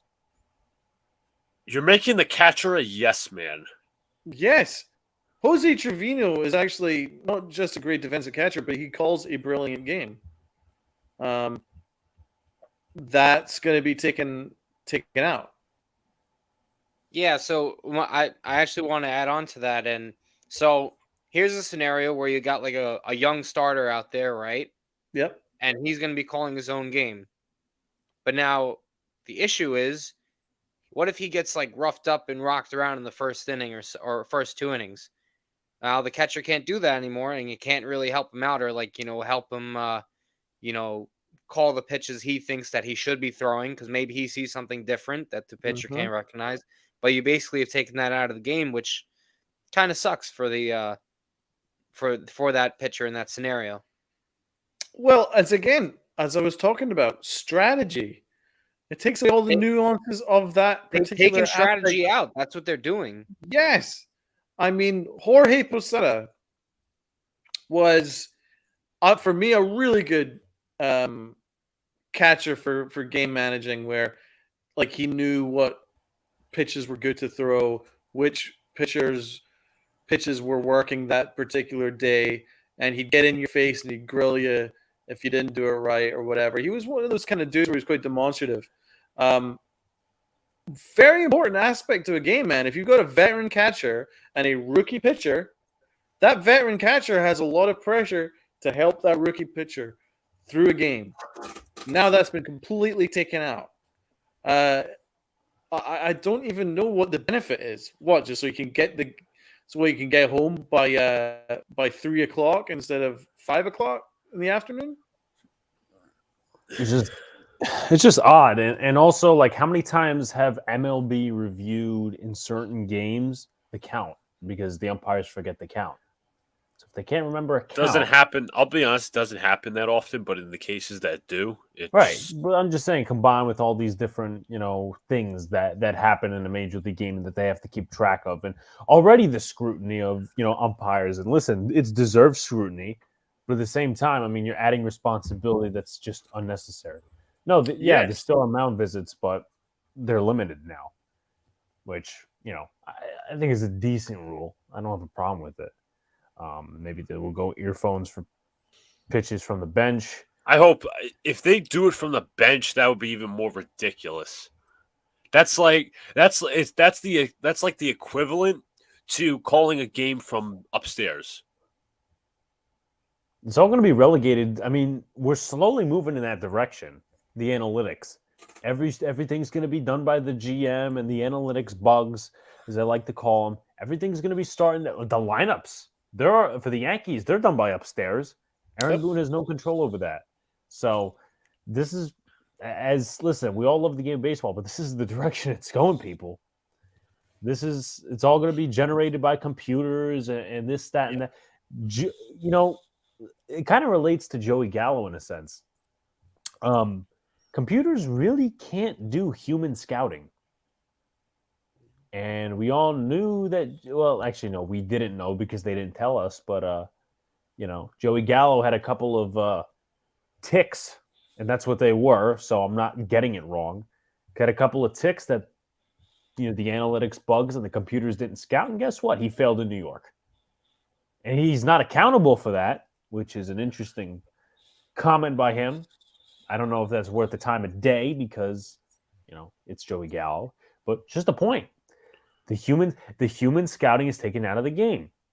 I guess they didn't scout Frankie Montas either. The computers, the bugs. They didn't have the injury bug in their programming. Right. IKF. The arm injury, the shoulder. Yeah, that wasn't part of the IKF, plan, the whole guys. IKF shit. I guess that's not programmed in the computer, right? So Exactly, man. As soon as the computers have replaced human scouting in baseball, it was a really bad thing that happened because if Brian Cashman actually hired human scouts and he would have told them that Joey Gallo can't handle the pressure cooker in New York. But all you have to do is just read a couple of freaking newspaper articles. Joey Gallo just said last week, New York wasn't really my vibe. I'm just more like a chilled guy. I don't really get why people get so excited about it. I just want to chill out and play ball. Well, if he can't get that, New York's not for him then. Exactly, but that's what I'm saying. Anyone that actually had a human influence in the Yankee front office would have done that research, and it wouldn't have taken much research. Then they're going to Brian Cashman going, yeah, this guy ain't the guy, man. He ain't gonna handle it. It's a problem, man. I'm telling you, I think analytics has ruined baseball, but it's actually helped basketball and it's helped football become more brutally efficient. It's more offensive, it's more attacking, it's more exciting. But they've used it to bastardize the sport in baseball, where it's taken away the human element, it's taken away real managers, real managing, and it's taken all that away. It's taken away old scouts that knew the game, who knew guys. Like, for instance, would a computer have picked up that Derek Jeter was going to be a Hall of Fame player back in, say, Double-A when he first started? He was struggling, and he I think had like 20 errors or something like that, and he was really struggling. But the scout who scouted Derek Jeter said this guy is going straight to the Hall of Fame. Trust me, right? Now, would a computer have picked up on that? No, because I guess his metrics weren't good. He was getting a lot of errors, And that's what I'm saying. Like if you take all that human element out, you're going to miss a great talent because of a computer, not appreciating that it's going to take you a little bit of time. Maybe there's going to be a guy that catches on a little quick, a little later than some others, or there might be some aspect there that they need managed on. But a computer's not going to pick up on that, and that's what has been missing in baseball. And now this new thing about that's going to affect the pitch clock as well, man. Again, there's going to be no managing. There's not going to be any aspect of management in the dugout. There's not going to be time. Every 20 seconds, something's going to happen. So you don't really need a manager in the dugout anymore. You just don't. No, not at all. And it's what the, happened? The people upstairs. Yep. It's bastardized the sport, man. It really has. They do. It's the players want to feel welcomed by people, not iPads. But the players have also taken advantage of it in a way where they don't have to respect the manager. Not like, 10, 20 years ago where they have to, it's Joe Girardi, it's Joe Torre, it's this guy, that guy, or it's Bobby Valentine. No, I mean, Aaron Boone and the players take advantage. And once again, it's just all combined. Shouts to Jeffrey in the chat. It's all combined for baseball just to go down a path that, and, you were right, Donald, about that scouting thing. You have to be human to look at Derek Jeter and say, okay. And also this as well. And I know this is not a big part of the Yankees fan base, but look at the Yankees fan base on Twitter, right? A lot of them don't talk. Now, I understand he's had like a decent few games the first, spring training. Gleyber Torres, for example, right? Does anyone tell you on Twitter how he can't handle the pressure of New York? But they will tell you about the WRC Plus. Yep. And the XPS Plus and the XYZ. That's part of the issue again. You could talk about attention span. You could talk about marketing. The way it's being taught to these kids nowadays is via analytics and not basic eyes. Okay? You could talk to me about, Josh Donaldson's OPS was bad last year. Well, you could tell me that, but you could also tell me when I was watching spring training that he, with the bat in his hands, his swing would chop the ball and it'd be a ground out. His first at bat or his second at bat yesterday should have been a ground out, but the fielder didn't make the play. So it just chopped. That's how he hits. Every ball is a chopper. Luca, you were saying. I was gonna say I'd like to also add, first of all, Saquon Barkley's at the Giants game, but it's relevant at the point. I also don't like that. I also don't like these fans out here. This is MLB fans in general. Like Dante Bichetti had a 35 home run season in 1998, something like that. And fans were like, "Oh, he was overrated because his WAR was this. His WRC plus was this." We are evaluating players from the past based on new metrics, and it makes no sense. Not in whatsoever. Exactly, and that's why this new generation Z is saying stuff about Derek Jeter. That drives me absolutely insane. That they haven't watched it. It's nuts. It's absolutely nuts. No, because they'll be like, "Oh, but look at his range. It was a minus 0.0 range, so that means he sucks. That means he's overrated, Oh, his slug wasn't as high as Joey Gallo's slug, so that means Joey Gallo's a better player than Derek Jeter." And that's the kind of thing that's being taught to you, that strikeouts are good, batting average doesn't matter, slug, OPS, and WRC plus matters, and walks matter. I mean, and home runs matter, but it doesn't. Nothing else really matters. I mean, how can you possibly say that to me? This is a good point by LI. I know I disagree with him a lot. Killing it. What a great point. We've been saying Jeffrey this forever. says he does not like the new rules. Evan says Joey Gallo trade was purely based on analytics. I agree. Yeah, it's because now this is like when you're teaching kids. I know Donald or Alex mentioned it. Now you're going to be teaching kids launch angle. Now you're going to be teaching kids you're teaching numbers instead of mechanics. That's my problem with baseball today.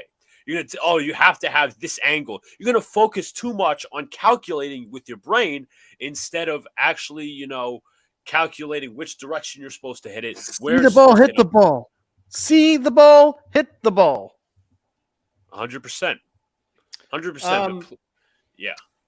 Best example. I interviewed baseball's first ever DH with the Pinstripe Chronicles.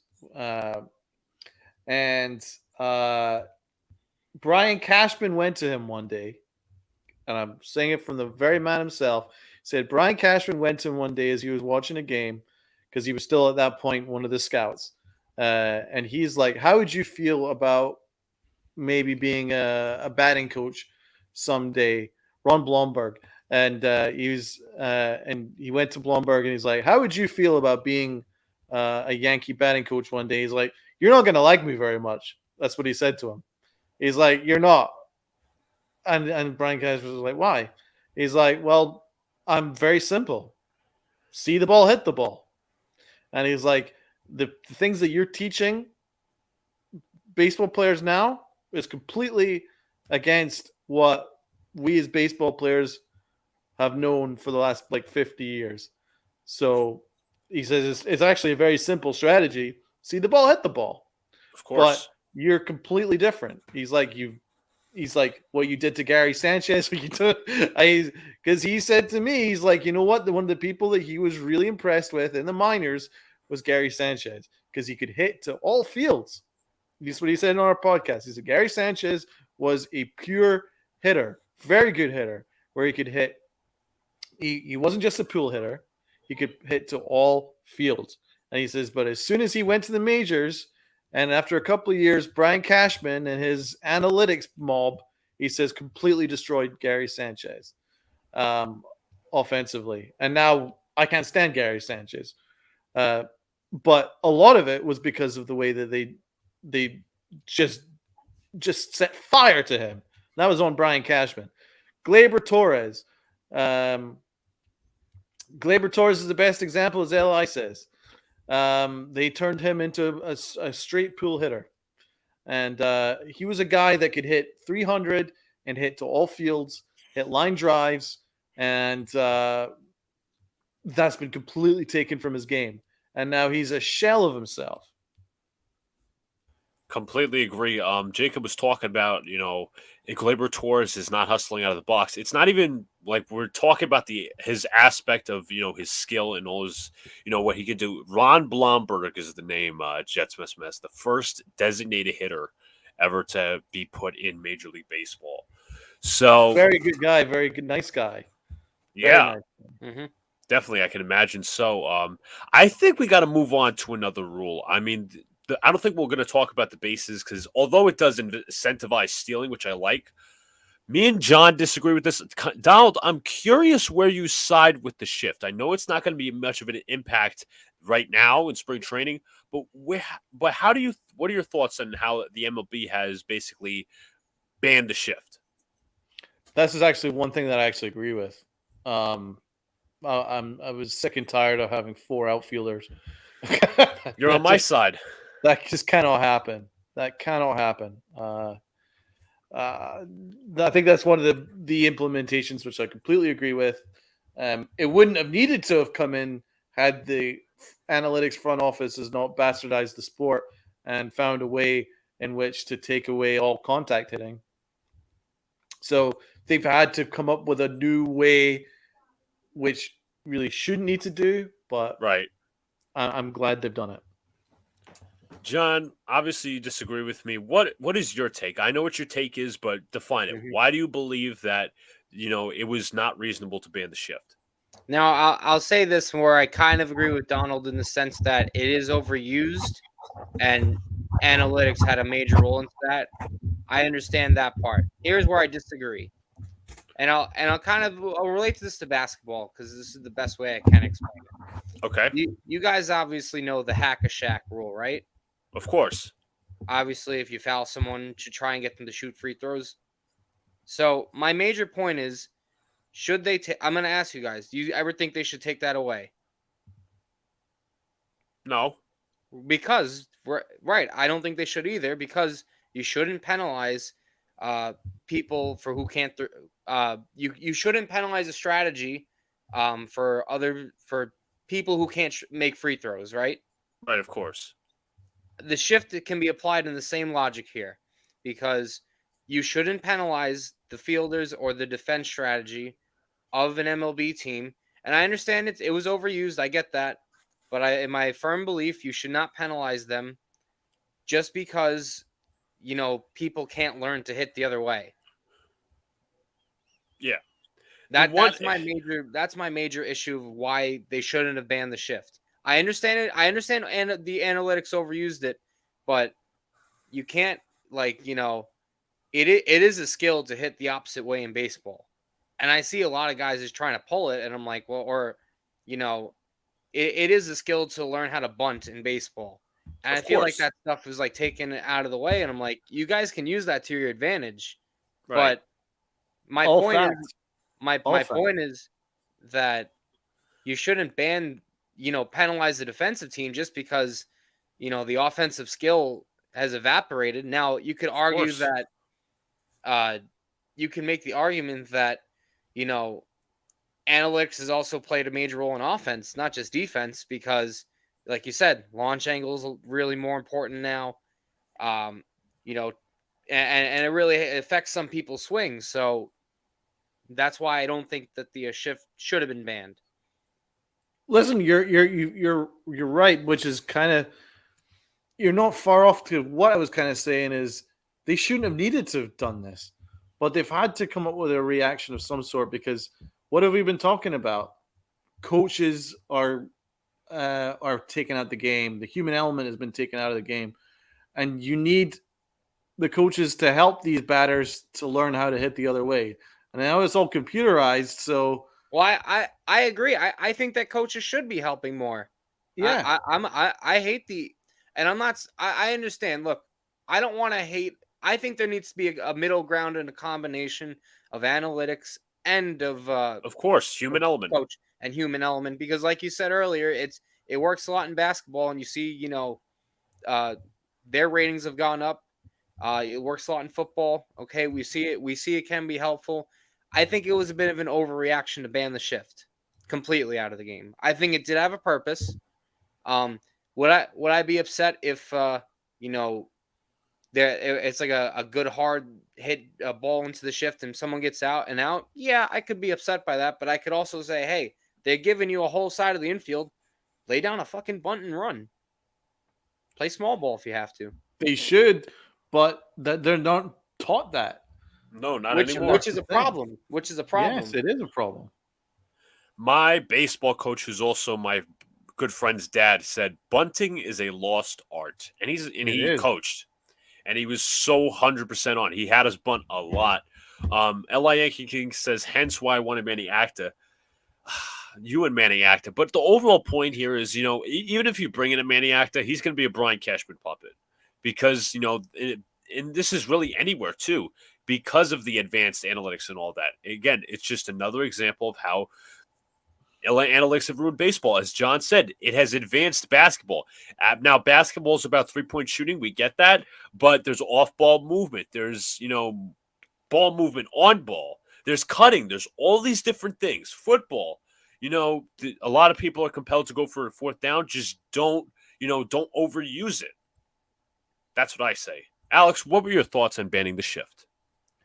So I've altered my opinion to a half and half, but I still kind of support banning it. Banning it in the aspect, no, Li Manny Acta sucks. Okay, he's not better than Aaron Boone. But anyway, as far as the shift goes, I don't like the four outfielders. That's kind of what put me over the edge. The four outfielders, the Rays, the Jays, all these different teams. The Yankees, I think, did it a couple of times. I'm like, fuck this. No. That's not baseball. But what kind of reels me back into like, okay, we should have some sort of a shift is the fact that Joey Gallo didn't adjust last year, right? I heard John a little bit saying about bunting and all these different things. Joey Gallo didn't want to adjust. All these different guys don't want to adjust. They don't want to change their approach, which back in the old days, you had to. But the computer today says you don't have to because, hey, everybody's pull X, hitter. Y, and Z this. Everybody's a pull hitter. Everybody's this. Everybody's that. Whatever the fuck. But to be fair, I'm still on the side of banning the shift and like the major types of shift. But at the same time, it shouldn't give a player an excuse in terms of like the shift and all not to hit. And I think, the positive outcome of it which we'll see this season, hopefully, is the incentivizing of offense, right? For instance, you had NBA and NFL, both of those leagues, they aspire off of offense.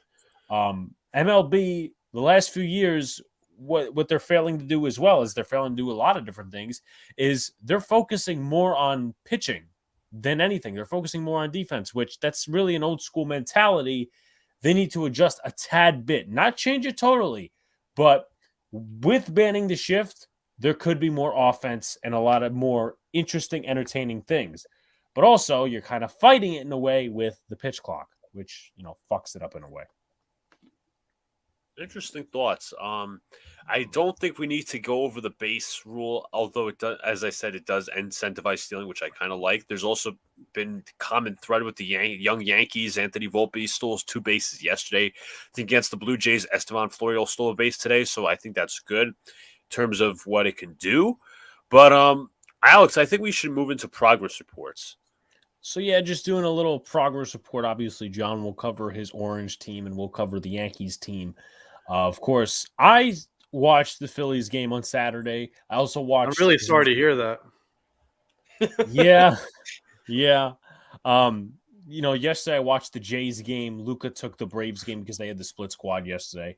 So some guys that I identified as, stock up, stock down. This is basically what we'll be doing every week. Andre Chaparro, I've liked him for the past few years now as a, I don't know if he's a prospect, but I get attached to certain guys. And also one of the reasons is because he signed one of my baseballs. But he is a powerhouse. I mean, he hit like 20 home runs, 296. He's got a new leg kick in his stance, right? Got a leg kick in his stance. So he's exciting. A lot of people aren't talking about him. Gleyber Torres has been off to a hot start recently. Willie Calhoun has also done really well in terms of hitting. But I will say this, because I think Jacob brought it up in the chat about Calhoun starting opening day left field. Do not get fooled by spring training. I will give you somebody who we all remember last year had a great spring training, and Luka, it's not who you're thinking of, I promise, who had a great spring training but sucked in the regular season. That was Marwin Gonzalez.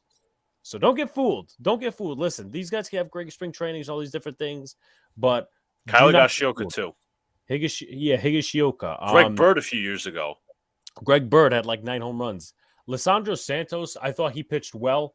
I think he came out of Somerset or Double-A last year for the Yankees. Whatever, it was still a Double-A athlete, as I like to call it. But he had a good fastball, I will say. Jason Dominguez obviously rocked the Twitter world with that home run that he hit against the Phillies, which I hope he would knock. Stock down. I really didn't like the performance of Randy Vasquez. I also hate the rule, by the way, where in spring training you could take a pitcher out and put him back in. Another gimmick. Oh, that's so fucking stupid. Jesus. They did that to Randy Vasquez, and it only fucked him up even more. That was, of course, on Saturday. Ever-loving stupidity. Right. Matt Bowman allowed 5 unanswered runs yesterday against the Jays. He's coming off of multiple surgeries and multiple injuries. Has not pitched since 2019. So there's that. Minor league guy, basically. Yeah. DJ Snelton. Can I just jump on this idea of Sure. somebody subbing in and subbing out again? I'm sorry. A pitcher, your arm, you can't just – that's why, like, for instance, if there's a rain delay for, like, a couple hours, you don't bring that pitcher back to pitch again. It damages your arm. It's no good for your arm. Your arm's going cold. You're not going to pitch the same as you did before. That's just fact. Yep. It's so stupid. No, it is stupid. It is stupid. And what's also stupid is Matt actually sent this in the chat, but I don't know if I want to go through all of it. But I think it was yesterday or the day before. Somebody on Twitter was talking about a guy who was pitching for the Yankees. His name is DJ Snelton. I don't know much on him, but he didn't pitch well a few days ago against the Phillies. Like, he looked like Zach Britton. He could not throw a slider, missing the plate. But then this guy on Twitter, just want to add in, is like, he averaged out to 7.6 miles per hour and 176 RPM with much less vertical break. I'm like, dude, your work is commended, but he's not making the fucking team, so it's all going to waste. So Just to let you know, don't overanalyze all these different guys. Don't overanalyze spring training ever. Yes, and I'll say one thing more before I get to Luca or Donald or whoever next. I saw a lot of Twitter once Jason Dominguez hit that homer. Oh, I didn't want to trade him. Yankees Twitter wanted to. You would. I can't. It's one at bat. It's one at bat. Listen. Jason Dominguez could be the next Martian, as they call him. He could be a bust too, but he's a prospect for a reason. Like how many Yankee guys over the years, as you said, sprout in spring training, but they suck in the regular season. Probably Jesus Montero. Yeah, a number of prospects, but it's just odd. I don't think Dominguez is ready enough to play left field, Booyah, and I don't think Volpe is ready enough to play third. And I also got to ask you guys a question about Gleyber Torres, but Donald, did you get to see anything of what went on this weekend? I'm delighted to say I didn't watch a single pitch, a single at bat. You will live longer. I got to give you credit, Donald. I got to give you credit. When you say something, when you say something and when you promise something, everybody listens and you're on point. You stick to that promise. I got to give you all the credit, Absolutely man. do, I'm like, I know he's not going to, and it's not like it's a negative to me. It's like, okay, this guy's holding his promise. I don't have a problem with that. That's it, man. And I'll promise. Listen, you don't have to watch. You don't have to watch, honestly, Donald. I'm not forcing you to. I'll make a promise to everyone in the chat. If the Yankees have IKF starting at shortstop and Aaron Hicks starting in left field, I will not watch opening day. Can I make that promise too? Can I make that promise too? I will not watch opening day. I just won't. Because why? What is the incentive for me to watch the same shit over and over again? What's the return on the investment?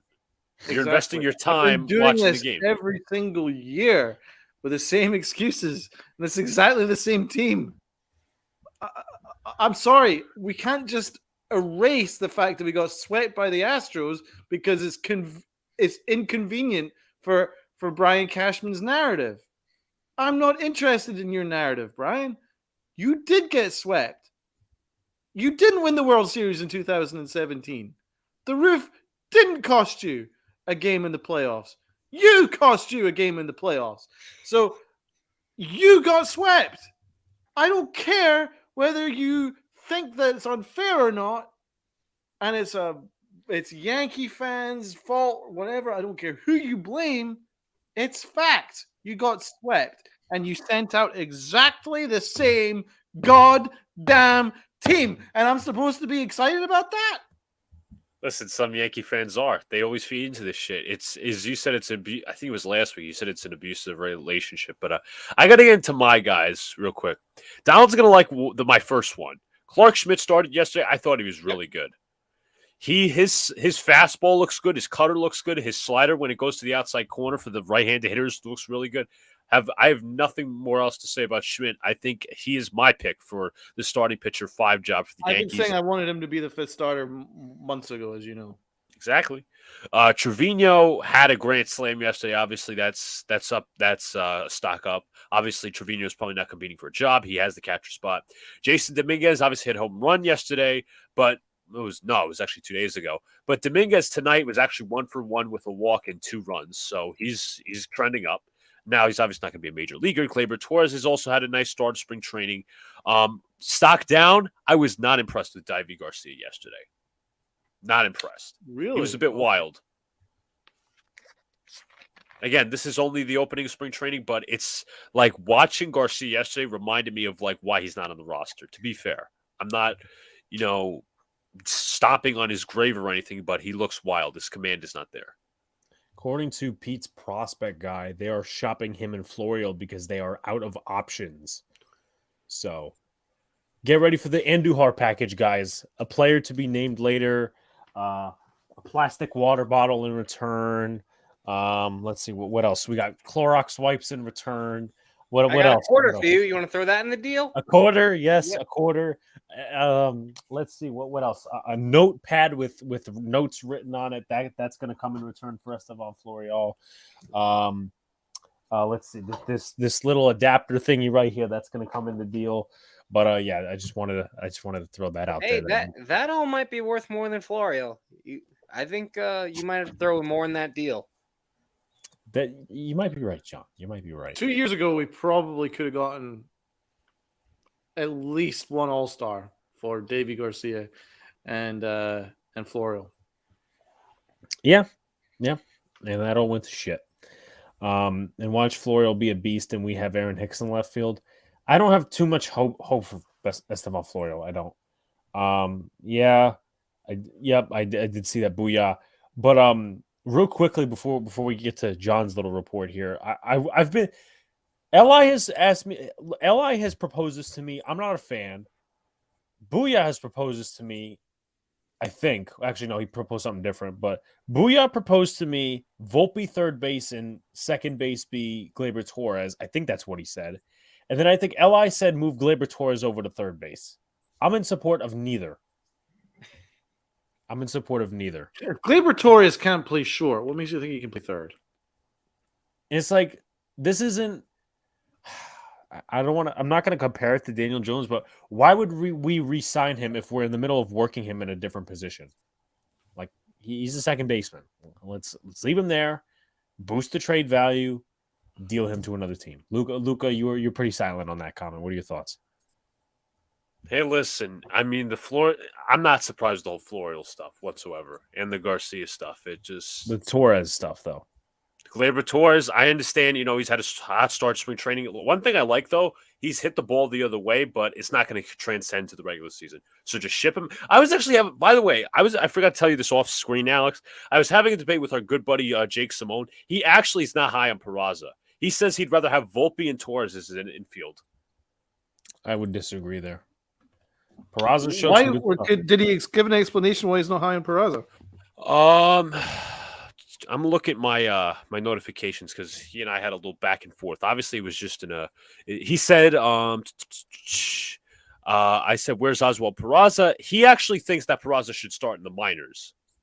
First. What? No, I'm sorry. I don't agree with that. And I said, interesting. I'd actually prefer Peraza and Volpe in the middle infield.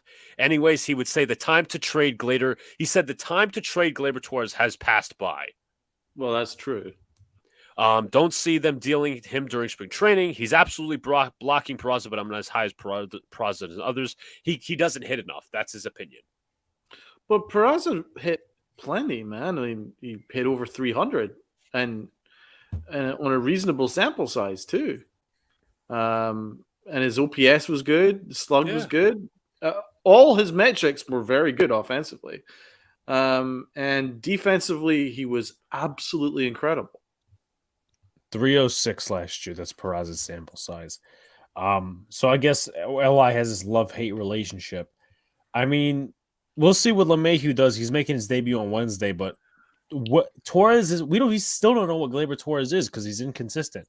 It's 2.5 years. He was, this great player, this all-star, and then the second half, the other 2.5 years, he's been an emotional train wreck. I mean, he got. Let's be completely transparent, as we like to say. He got rained on. Someone pissed in his. He acted like somebody pissed in his Fruit Loops when he got the note that they were about to trade him for Pablo Lopez because they fucked him up. He's a soft player. Time out. Hold on. I said this point, Li, and this is a conversation, so I might get a little heated. But if they fucked him up, why keep him? If they that's like taking on damaged goods at quarterback. If they fucked him up, why keep him? Why not put him in another situation? Why not give him to another winning team or a team like Seattle where he could shine? That's my opinion. Li, why don't you rate DJ LeMahieu? That's a good question. That is a good legitimately question. One of the best hitters in all of baseball. He's one of the best pure hitters in all of baseball. He's one of the only people in baseball history to win a batting title in both the American League and National League. How could you not possibly appreciate that? He thinks he's, I guess, injury prone. That's my guess. Let's see. I think the Yankees should re-sign Bader. DJ has to stay healthy, be productive. There's the thing, though. I mean, no, that's the thing, though. DJ, when he's healthy, he is like super productive. That's the thing. Like, I'd rather.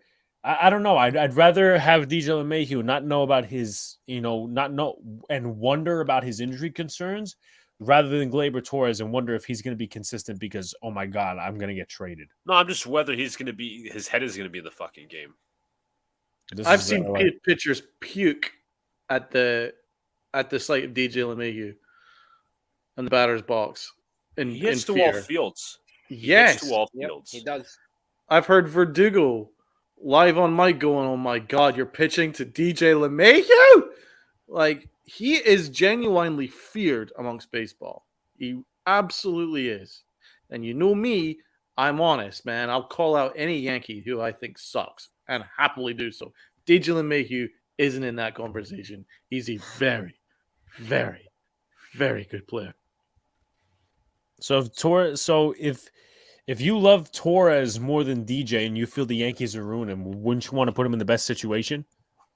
Li? I mean, that's my response to that. I mean, Gleyber Torres isn't Barry Bonds. He's not Aaron Judge. He's a player you could deal for a starting pitcher, for a left fielder. They could have dealt him for Jake McCarthy, and for some others, Dalton Varsho, but they didn't.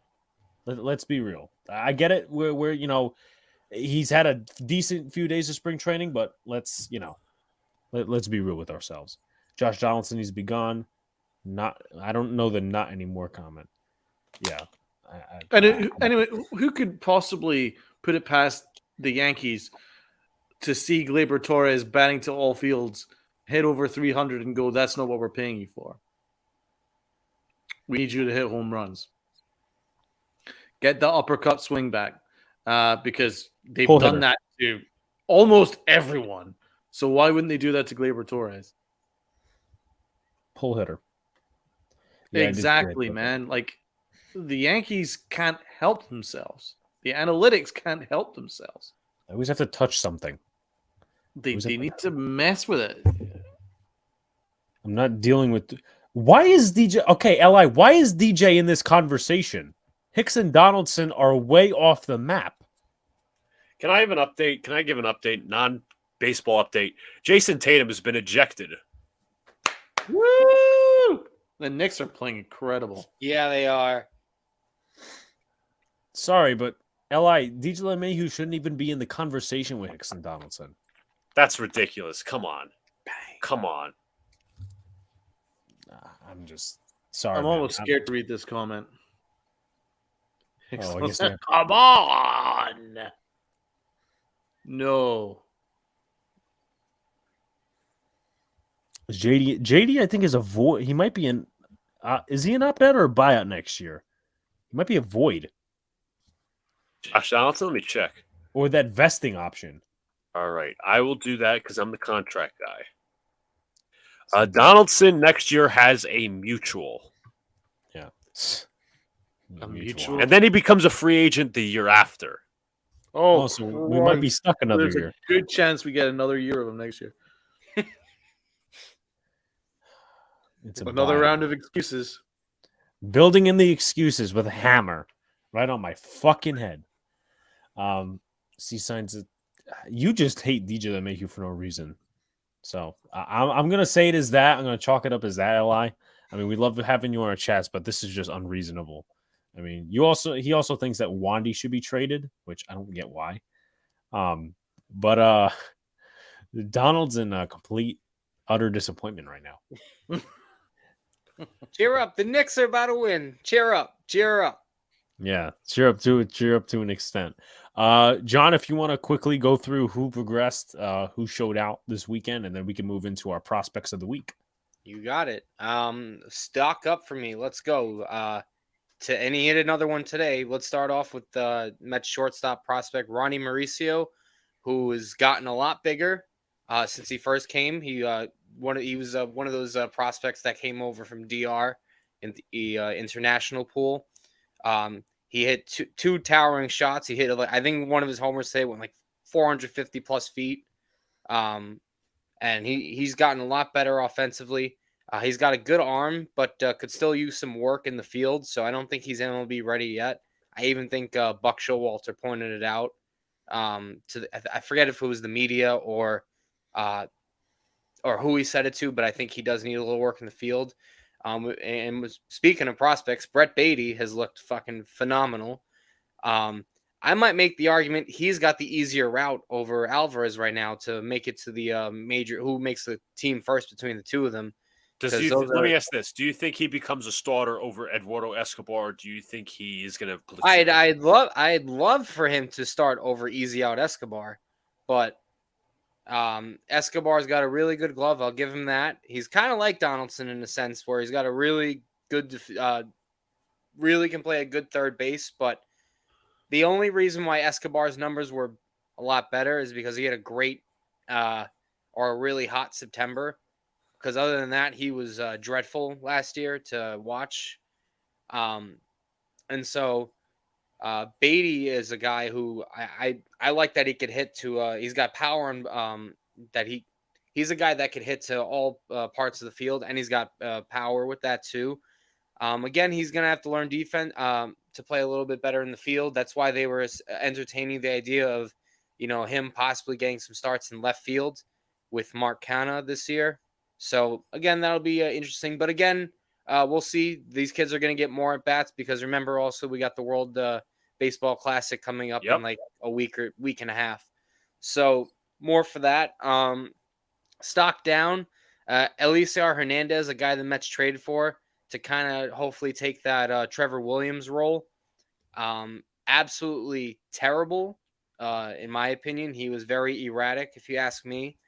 I don't know why they went out for him anyway. I kind of like Trevor Williams, and I kind of wanted them to re-sign him for that role. And to be honest, I don't really see the need for Hernandez to have a spot unless he's part of like a bullpen. But still, I think there might be guys that might beat him out, like a John Curtis or a Tommy Hunter, because there's like a few spots available that back end. But yeah, and then. If you want to talk also stock down, I had my notes in my phone here because there was one other player that I had. It was another pitcher. Excuse me. Oh, he got blown up today. I saw it as I was actually at the gym. Julius Chassin, horrendous. Another guy that's trying to get a spot in that probably the bullpen, and he didn't help his case at all. In fact, it is a what's it called? He's one of those guys where it's like an outside chance, but you kind of know what Chassin roster bubble is. Guy. Yeah, roster bubble. Not going to probably make it. Didn't help his chances. You kind of know what he is since he was a Colorado. It wasn't just the ballpark that made his numbers inflated. He's just kind of bad himself. So, and I know to end off, I'll be more positive. I'll give one more stock up. And that's to I actually like Brooks Raley a lot. Isn't he a sinker ball guy? It's kind of like he's got a good fastball to him. He's got some zip on it, and he's a guy that I think will probably make the bullpen because again, you look in that back end, it's going to be obviously Diaz, Ottavino. You just brought in David Robertson to help out. Raley's probably going to be in there. We got. I keep forgetting. There's another guy that we picked up, whose name I just blanked on, but there's other guys fighting for spots like Hunter, Curtis. You trying to get those last 3 or 4 spots, but again, we'll see what happens. So, and we got a lot more. I think it's like the 4th day of spring training, so not a lot to read into yet. Yeah. So we'll obviously see as spring training goes and the World Baseball Classic. We'll see who has a good one. Oh, and Ridings. I think he might make it. That's what a lot of predictions have said, but haven't seen too much of him yet, so I can't really say. All right. So I guess if anyone doesn't have any final baseball comments, we'll dip into 2 prospects of the week like kind of we did last week. So Volpe's been on fire from what I hear. That he has. He stole 2 bases yesterday. He made a play where he threw the runner out at home from second today. But yeah, no, he's been pretty good. What was I going to say? LI thinks that the Mets will deal for a pitcher at the deadline. Around Angry John feels about that. Let's get to the files here and let's get to the nitty gritty. Guys, keep asking us your questions, comments, all that sort of good stuff. We are, I think, 74 away from 1,000. So we're trying to get that by opening day of next month. So let's get this in here. All right. So before we start this up, I'm going to pull down the banner and then do my reading as usual. And I think I took it a little bit from Donald's suggestion. And welcome to the third presentation of NFL Draft Prospect of the Week for 2023. This one is Pittsburgh defensive end Habakkuk Baldonado. Baldonado was born in Italy and is 23. He is listed at 6'5", 255, and played 5 years at Pittsburgh, redshirting his freshman year. His only award was a nomination for second-team All-ACC in 2021.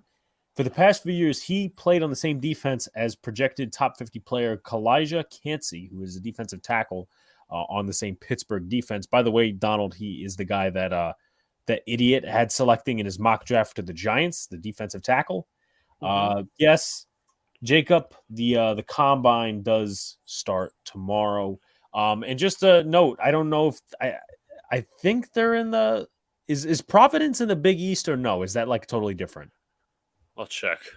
Because I might be going to some college basketball games, not this coming week, but the week next, because they're going to have them hosted at MSG. So, Big East. Wait, hold on a second. They are the Big East. Yep, Big East Conference. Okay, so Providence might be going to see Providence or whoever at MSG very, very soon, because the tickets are cheap, and why not? Who knows? Anyway, we might see Georgetown. I don't know how good they're doing. Right. Joe Shane is having a press conference tomorrow. Yep. I think it's 2:30. So, and I think the combine starts at 3. So anyway, as for Baldonado, last year for Pittsburgh, not much production in 9 games, total of 5 tackles for a loss, 2 sacks, 25 total tackles, and 2 pass deflections. I will explain the weaknesses, the strengths, projections after we take a look and dive into the film. His number is a very strange number, by the way.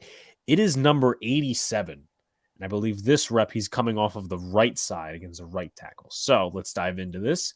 I will slow down if need be. Time out 1 second. Which team are they playing right here? This is Tennessee. So this is Hendon Hooker, if anyone wants to take a look. All right, so he's coming off the right side here.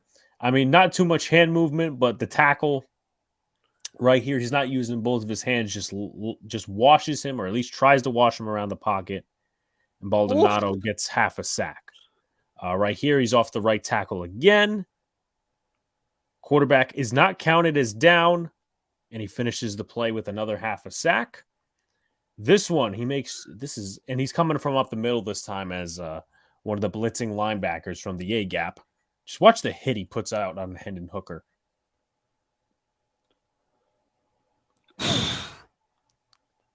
So, this one is against UNC. I believe he's going to be, he's facing the right tackle on this play. Bats the ball down. Okay. This one, he's going to be going up against the left tackle. So he dips around the edge, fights off the hand. Good bend around the edge. It combines to make the stop. This one's on a run play. Number 87 near the line of scrimmage. It's 3rd and 1. That's the situation.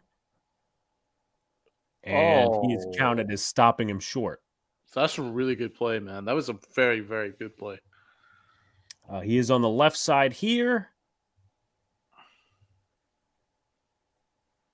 Even though he's stonewalled, he comes back, hustles to make the play for about a 1 yard gain for the running back. He's on the right side again. This one's against the tight end. Good takedown. Over to take him down. This one right here. Woofed. Just totally rips him. Right here, he's going to face. Now, the graphics are a little screwed up here. But he gets the pressure. Even though it's a completion, he still gets into the quarterback's face. He's going to be on the right side again. He's got some nice dip around the edge, which you'll notice. He may not hit the quarterback on every single rep you see, but he's always there almost like just a second late. This one, he's coming off the left side, Hooker just gets it out in time. Happens to be a touchdown. He's going to be on the right side again. Just gets it out. Still applies pressure. That's going to be a flag. So I don't know if that counts as a pressure on the stat sheet.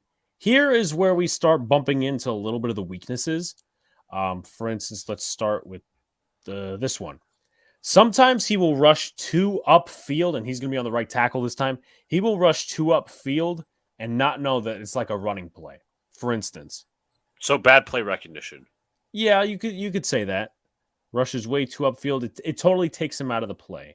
This one, he just gets, it's not necessarily recognition, but he doesn't use his other hand in this one. He's right here. I know you guys can't see my cursor, but he is number 87, as you can see. See, look right here. Where's that other hand? Where's that other arm? It's not engaging with the lineman. And as a result, he's twisted. Running back has a big gain where he could make a big stop. This one here, kind of what we talked about before, the lateral rush. And here, I think there's some balance issues as well, because the next couple of reps, you'll see him on the ground and just, almost get him. So, see, look right there. He falls down. Could have gotten him there. Right there against the right tackle. He just falls down, unable to make the play. He's going to be facing the right tackle again. Just a lack of speed there. A little bit of tightness from the body. And that is it. So real quickly before we get into some of the comments and also some of your guys' comments from the panel as well, I have a final description on him. As a late rounder, I like Baldonado. For the low production he had in 22, he seemed to make a lot of plays versus the run and pass. In the middle portion of the film, he is about a second away from hitting the quarterback for a sack. Some concerns I have are some balance issues, as in the film exhibited. He can be seen falling over at times. His lateral speed can be called into question as well. At times as well, he lacks a plan in his pass rush and sometimes will rush way too upfield, allowing the QB to take off or let the running back cut through a certain open gap. Overall, my projection for Baldonado is a late rounder from the late 4th to the mid-6th round. His run defense is solid, but his speed isn't great. I don't have him as a fit for the New York Giants because I do see him as a hand-in-dirt defensive end for the 4-3 system. So, whoever wants to go first on the panel. I think you're getting a steal in the 4th, 5th, or 6th round with him. I do like Baldonado. I do. Once he works out his balance issues, I think he's going to be like a late round, kind of like what we drafted in Michael Clemens. I think as I got to be down, steal. Yeah. No, I definitely agree. And he surely doesn't lack strength. No, he doesn't lack strength. I like the way he hits. I like the way he constantly puts the quarterback under pressure. I like that a lot. Now, even if he's like a second too late, well, that can be coached to be a little bit quicker. But the fact that even if he doesn't like necessarily get the sacks, but he'll get the pressures, he'll be able to affect the quarterback in the pocket. All these things are if you get that in the 5th or 6th round or the 4th round, even, I think you're getting a steal. I mean, that guy looks like he's capable. So you don't think that there's any way that he could maybe fit as a defensive end on the front 3? I don't think so. Let's see. Hold on 1 second. I don't know why I rewinded, but I just think he doesn't have enough speed. He's got the strength. I just don't think he has enough speed to be an outside linebacker in our system. Obviously, if it was, what about in the front 3 though? I would need to check out the film just a tad bit more in the reps he played against like interior offensive linemen. But from what I saw in the snippet of the 3 games that I watched, he could not get through. So that's why I'm saying 4-3 defensive end. So I mean, I listen. I like this. I like this kid. It would definitely be a steal for a team like for instance, if the Jets needed depth at the defensive end position or another 4-3 guy. But anyway, I just don't see him fitting the Giants, unfortunately. Let's see.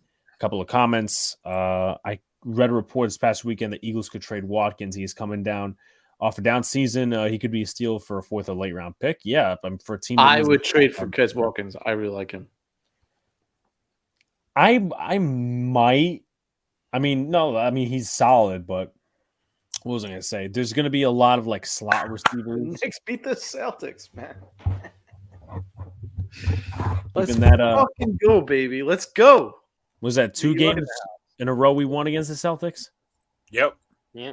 Three in a row after the All-Star break. 6 straight. Yep. Yeah, that was an interesting mock we did. No, Jacob, you should not tell Alex to do that. When he did it, No. when he was operating the mock draft, it was horrible. Once we get into March and we go like the week before free agency kicks off, then we'll do another mock. But let's see. Donald's mock was better. Yeah. Okay. Everybody, find some way to compile on me. Are we gonna do another mock? Not this week. I think next week or the week after 5th, because the 13th and like the 17th, like that week is free agency. Whenever free agency starts or cuts like start happening, I think that's when. Once you get like more of the cap casualties coming in, and just like the week before free agency, or maybe the 13th, but we'll see. I think we should do a weekly mock. I'm just saying it. Just putting it out there. Okay. Let's see what else. Well, I mean, it's $25, Jacob. So, and I've never been to a college basketball game. So, and it's at MSG. So, I mean, how could you not say? How could you go wrong with that? But if you do now, this week we do have a couple of more topics to cover. So, I mean, I'll put it off for this week. But if you think we should do a weekly mock draft, put it in the comments. Also, the combine can tell us more about these prospects. That's true. Up and down, you will see PFF up and down the stock. It's the traits. It's the traits. It's the speed. It's the athleticism. All that. All right. So we got one more prospect on the due. And I think this is our first offensive guy. And I happen to like this guy as well. I've watched him before. Senior Bowl. Yes, Lucas, Senior Bowl. It is a Senior Bowl guy. And real quickly, before we get into all the nitty-gritty, this is a guy we saw before. I mean, John probably does not know the name, but us three should at least recognize the name. And this is Purdue tight end Payne Durham. He was known for all the stuff he did at the Senior Bowl. Also, as well, he caught a touchdown at this Senior Bowl game. This year for Purdue, played 4 years, 560 receiving yards, 8 touchdowns in 13 games. He's listed at actually the same size as Baldonado at 6'5", 255. So there is that. But let's take a look a little bit more of the catching highlights. Then we go into blocking, and then some woes in his blocking as well. Sure, only if Donald do the giant ones, we don't want Alex-GajovichProtich taking it. Well, let's see. Who was the Senior Bowl MVP this year? I think it was Jake Haener. I'll be sure to take Jake Haener in my next draft. Or draft a defensive tackle first round. But let's get into some. Exactly. Yeah. Let's get into some. He's number 87, by the way. So 2 number 87s today. Payne Durham, tight end out of Purdue. So it's just an angle route, open, touchdown. Angle route again. Doesn't go down without a fight. Look at this one. Oof. Oh, baby. He took the entire team with him.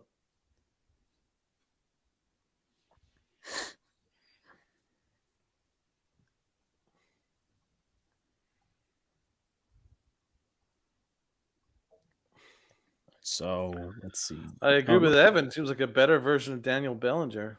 I think a little snippet of foreshadowing into my report. I think he could be better than him in the passing game, at least. So we go into the blocking a little bit. This one's going to be, I mean, it's after this play. But for this play, he's going to be the first guy that shows up on your screen right in front of number 3. He just torches that guy into the ground. Here, 87 again. Cut block, first down. 87 on the right side, blocking 30, first down. Does the same exact thing we saw on the other rep, opens up a hole. This one against Michigan, even though the game really didn't mean much at this point. Still a good block on 91, opens up the lane. This one's a screen again. Right now, he is covering that 0 player. It's right next to the hash mark. Takes him for a little bit of a ride. Blocking number 8, springing a hole for, I forget the running back's name. Another wham block. I think that's called a wham block. And he was actually blocking the defensive tackle on that rep, so there's that. Blocking 91, opening up a hole. Boom. Let's see, which one is this one? And look at this one. Shoves him away. Charlie Jones with a big reception, big screen pass. Here, pave the way for a couple of yards. Making room. Here's a solid pass blocking rep from him, which there's going to be more context into that. Right here is going to start the woes, and he is not very good in pass protection. You see 87 down here, cuts off a little bit, but sack. Okay. Here, it's not a total, I would say, abandoned play. Gives up that inside to 17 right here. Kind of the same thing. Ooh. Yeah. And then this one, we're just going to end on a bad run rep. And then this one, if you look, he's not in the middle of the play, but right about here, if you follow 87, he just ends up on the ground. Okay, so with the end of my diagnosis, I will say this. Overall, I love Payne Durham. His run blocking is very solid, and his pass catching is immaculate. Some flaws with Durham include separation, which I really don't care about, to be honest, and pass protection. I personally don't worry about separation for a tight end his size with the catch radius he has. His footwork and ability to reset hand placement in pass pro calls for concern, as we did see in the film. If you asked me if he fit the Giants, I would definitely say yes. I firmly believe Durham could be a better pass-catching tight end than Daniel Bellinger, with Bellinger having the upper hand in all sort of blocking. I project Durham as a second, third-round pick, and he may not be on the board when the Giants are up, and the Giants also may have some needs that they need to care about. One more thing before I get the opinion of the panel. I don't think the pass protection woes are something to be very, very, very concerned about if he fit the Giants, if he went to the Giants, because how many situations did they actually put in Daniel Bellinger as a pass protecting tight end? Not many. But I'll start with Donald first. My favorite one was obviously, as a Giant fan, is when you took the entire field down with him. I mean, the entire team tried to tackle him and couldn't, and he carried them all the way down to like the 5-yard line. That's awesome. That's like a Giant fan's wet dream right there. You know that Brian Daboll's watching that and licking his lips.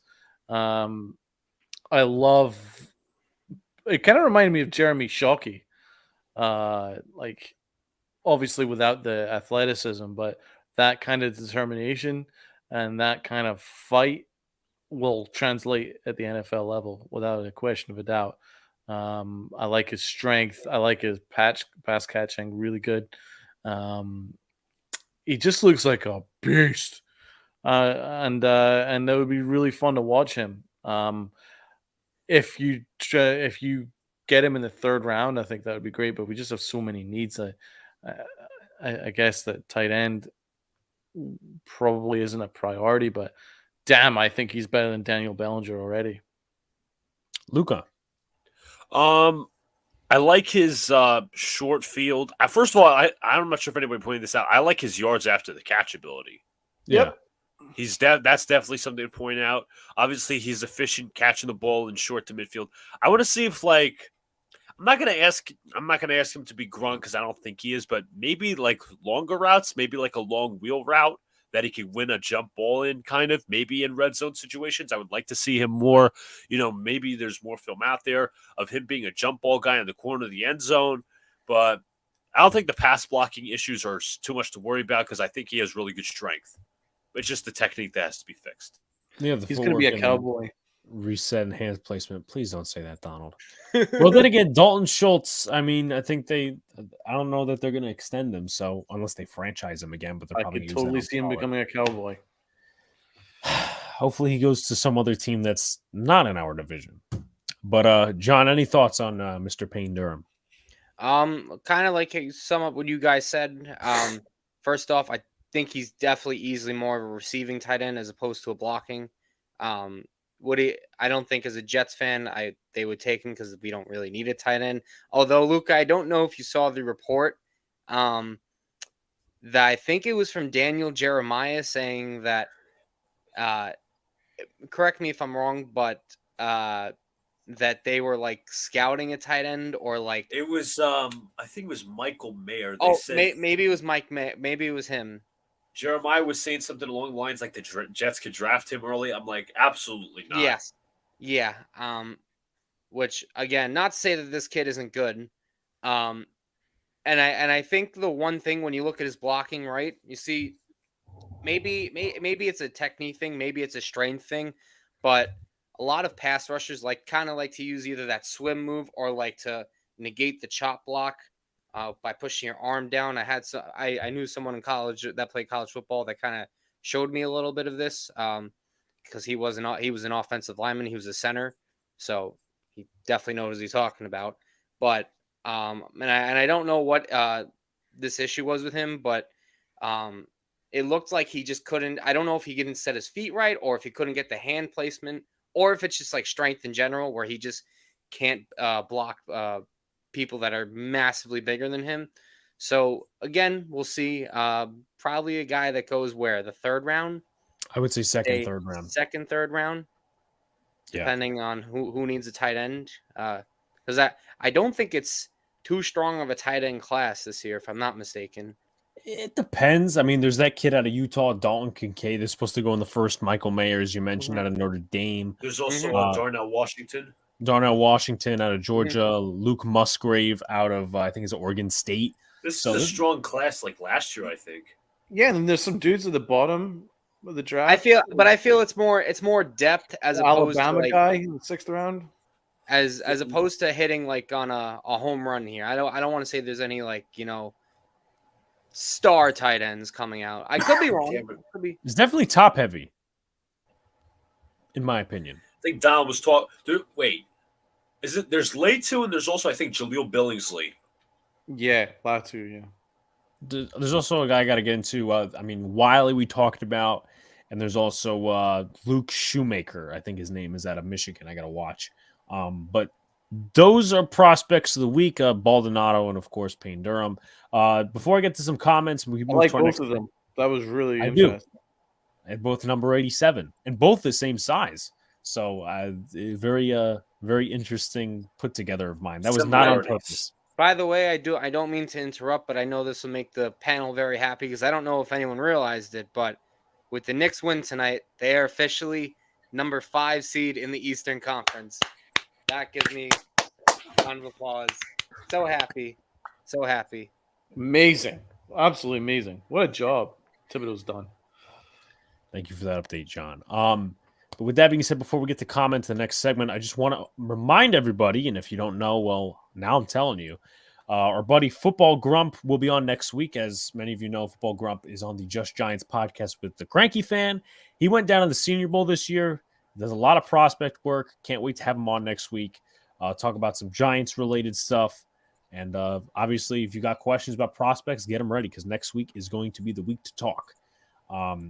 Obviously, Jacob talking about the tournament. Donovan Clinton again. I'll take note of that.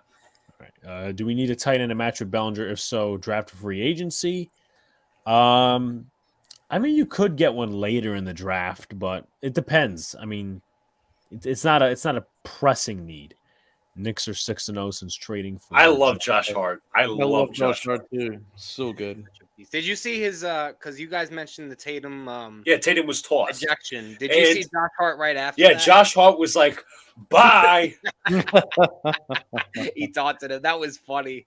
Fuck Boston. Anyone that's a Boston fan, fuck Boston. Fuck Boston. And That's also, right. like, there was a really weird call that was just like a few seconds, but prior to that, Yeah, I on was a little Jalen confused. Brunson, where they Yeah, called they him. gave him a T because it was the play where Brunson did a few stutter steps. He got Smart to fall down, and then Smart gave him contact, and then Brunson went up for the shot. They called it an offensive foul. They reviewed it. They gave him a T for supposedly kicking Smart. That's fucking bullshit. That would never happen. That was nonsense. Thibodeau was furious, and so was Brunson. Brunson went insane. I thought, oh, here we go. The officials are trying to get Boston to win the game, but Knicks were too good. When is Tana coming on? Our Giants off-season stream is March 11th at 8:30 p.m. So that if you're a Giants fan, if you're a football fan, that's not one to miss. We got Entertainer coming on, Diggy546, he's coming on again, and I have one more in the loom.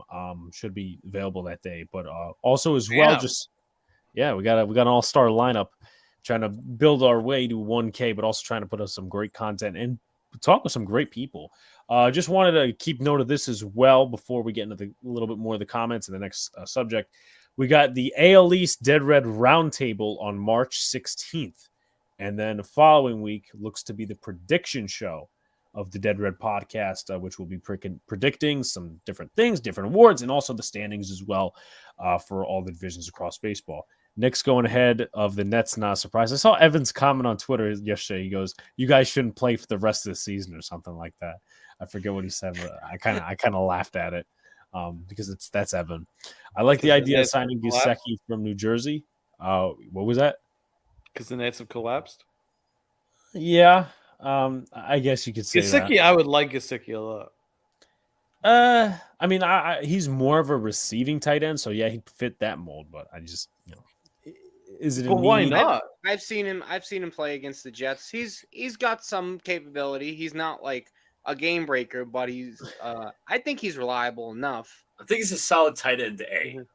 If he comes cheap, I'll welcome him. But at the end of the day, we're not going to get a number one receiver.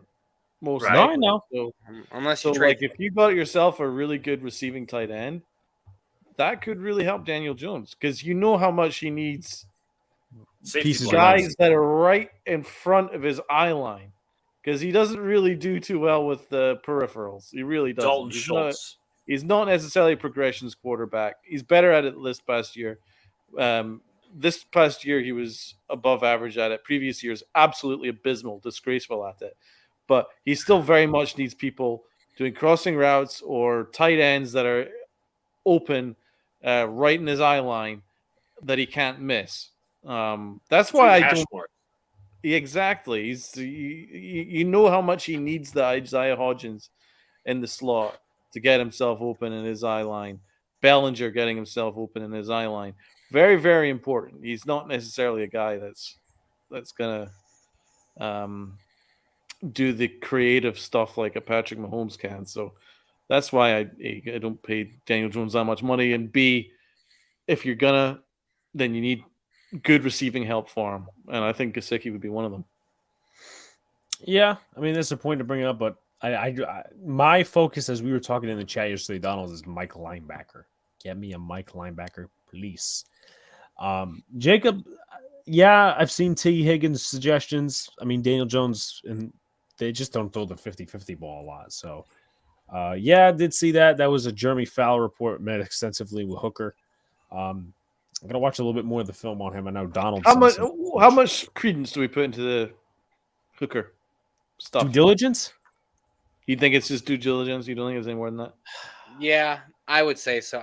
I can't imagine the Giants thinking that that's going to be the guy that takes over or replaces a Daniel Jones. I think it's more I think it's just a team doing due diligence. So, as a Jet fan, from what you've seen of Hooker, do you think that he has more upside than Daniel Jones? I think there's a bit more there. The only thing that scares me, and it always scares me because he's a young kid, it's the injury. 25. He's actually older than Daniel Jones. I mean, it's still relatively young. I mean, no, I don't know. But the injury is the major alarm bell. but no. Okay. So you don't see him. I was distracted by his comment there. So Yes. you don't see him having. you don't see him having upside over Daniel Jones. Luca, what are your thoughts? I would say Daniel Jones at his height. I think he'll be at least an at his height, about a solid quarterback, not a game manager, but solid. I actually looked up So a step NFL below game manager or a step above game manager? step above. Oh, really? Okay. Hooker, I was also going to say Hooker would be a good. I've seen people suggest this, by the way. Hooker would be a good pick for the Jets to be behind Rodgers if he fell behind to the second or third round. I've seen people suggest that. It just depends, obviously Rodgers 1 or 2 years, and is Hooker going to be like legit ready at age 26 or 27? It's obviously a concern. But somebody I think compared him to Geno Smith. I think he's got a better arm than Geno Awful Smith. comparison. I don't like that comparison. I don't mind that comparison. If it depends on which Geno we're talking about. Well, yeah, If which it's Geno Geno we getting? or I think Hendon Seahawks Hooker just has more arm strength. More than each of the Genos we're talking about. yeah. Luca, quick question for you. To turn over to the Jets, there was a report out there that I don't know the validity to it, and I don't remember who initially said it. But I heard that they're entertaining a trade offer for the 13th pick if the Chiefs don't sign offensive tackle Orlando Brown. Like a trade straight up or a trade back scenario? Like a trade straight up. For Orlando Brown? Yes. But Brown's going to be if the Chiefs don't. So if Orlando Brown isn't obviously they could tag him, but I'm not sure if I would trade for him like right then and there. Obviously, he's a really good tackle, but I'm not too sure. It depends who they plan on getting at quarterback, because if they get Rodgers, they're going to need to include that pick, of course. But if they get Carr and they want like a veteran tackle in there, I'm like, you know what? It's not the worst idea in the world. Brown is a unrestricted free agent. John, Luca, would you prefer Wentz or Tannehill? No. Hold on a second. I have the perfect answer. I'm going to reread the question. Would you prefer Wentz or Tannehill? Hell. I'd prefer hell over both of them. No. I'd rather have Josh Donaldson be the quarterback. That's bizarre. Brown is a better right tackle than left tackle. I have to look at the film and What numbers. team do you think will trade for the Bears? The Wonder. I honestly don't know. That's an interesting discussion to have. That is a good discussion. I still think Justin Fields is it, though. I think he still has potential. That's why they're saying they might trade that number 1 pick because get a shitload of haul. Exactly. Shitload of picks. You're a team like the Colts. You could be looking to move up, or the Texans want to jump up to make sure that they get their guy. Screw it. You might be in a little bit of hell because they might be a bidding war. Another team's like Carolina, like another team that's like I think in the top 10, but yeah, Jacob, Indy, and Carolina. But you can get a haul for that, and the Bears need a lot. Like when you think of their roster around Fields, like they need a lot of help on both sides. You want a hot take? This is going to piss some people off, but you guys want a hot take? Sure. I think the Bears have a potential to be better than the Giants next year. Based on what? They got a lot of picks. They got a lot of cap space. Does that mean they're going to use it right? Depends on the coach, too. Ryan Poles' his first offseason as general manager. Justin Fields' prove it year. I'm not gonna indict the GM, but I'm not gonna give him praise. He hasn't done anything. I just said I threw it out there as a possibility. No talent. Well, I mean, listen, you're not wrong because we need to see how the free agency pans out. Yeah, that too. Because the Giants are flush with cap space right now, but they've got so many questions with Daniel Jones and Saquon Barkley, and they've got a ton of holes to fill. Are they going to be able to fill that all in the back end of the draft? Because they've got a lot of late round picks, but there's a big drop off after 57. You're going in the late 80s and then hundreds and then then there's a bunch of picks in the like 190, 200 range. So are the Giants going to be able to fill all those needs, and use the cap space effectively and upgrade? That's the big question. We just because you've got cap space isn't actually an answer to things, because just look at what Dave Gettleman did 2 years ago. We were flush with cap space, and he absolutely eviscerated the Giants. So I'm not saying that Joe Schoen's going to do that. I fully trust Joe Schoen. I think Joe Schoen's very smart, excellent general manager. But Alex has got a point. It's really going to come down to how these Daniel Jones negotiations are going to go. Because right now, from what I'm seeing, I'm not optimistic about how it's going to transpire. Like say you just tag him for 32, which is kind of where I'm at. Then that's 32 million right off the books. So how are you going to then get, even a mid-level receiver and a top-level Mike and even a tight end for that money that's remaining? So that's a big question. And then if you give Daniel Jones a 5-year extension, you probably will be still looking at a quarterback in 2 years' time.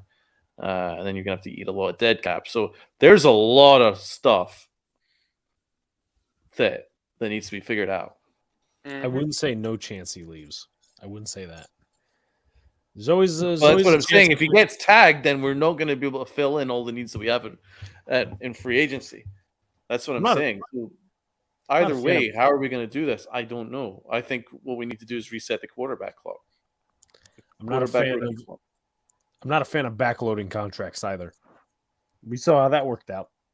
Hot take: Eagles will trade their 2 first-round picks to the Bears for the first overall. Select Jalen Carter, pair him with Davis, since Graham and Cox are gone. Be an interesting scenario. I would hate it. Justin Fields and a bunch of jabronis in Chicago, maybe next offseason. Where do you see Ramsey and Wagner going? Wagner's going to chase a ring. He might go home, maybe. But Ramsey's still under contract, right?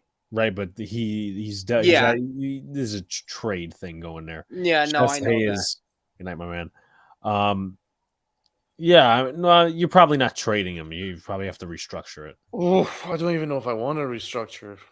You kind of have to, in a way, even though it's been already touched. It's a no-win situation there. It's really not. It's not a win situation. I mean, obviously, but you also can't. Couldn't you get more productivity elsewhere? What do you mean by that? From Leo, like if you just cut him, couldn't you get more productivity? No, his cap numbers are horrendous.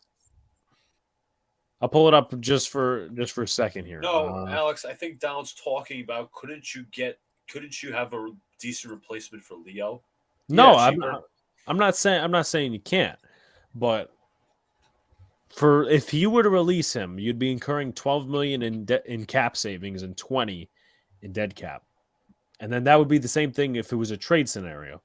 I mean, You could also kind of cut him post 6-1, but I don't know. You'd be kind of making a hole without a replacement.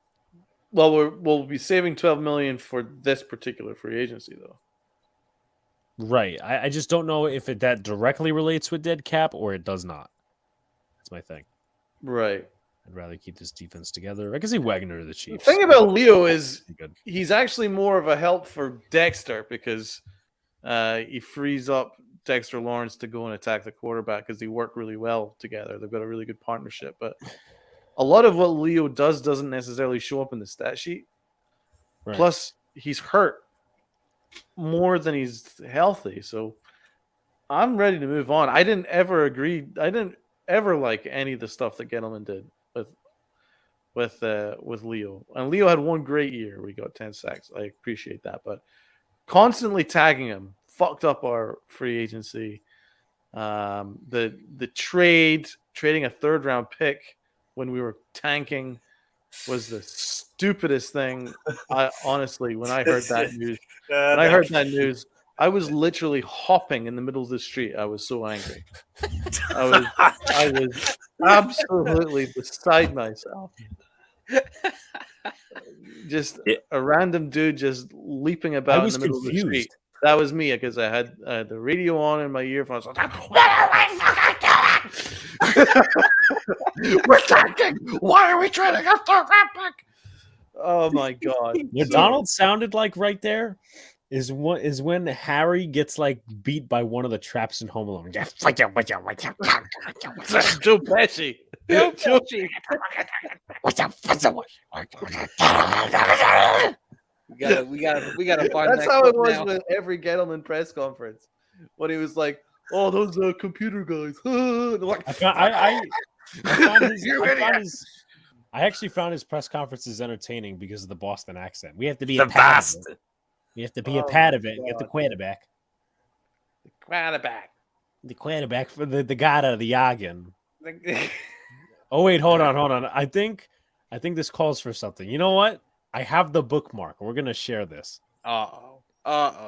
It's opportune timing as well. All right, who's ready for this? the quarterback. All right. Who's ready? Uh-oh. We just unmute the tab. The legend. He is a hoss. I'm as healthy as a hoss. What the fuck? Healthy as a I'm as healthy as a Healthy as a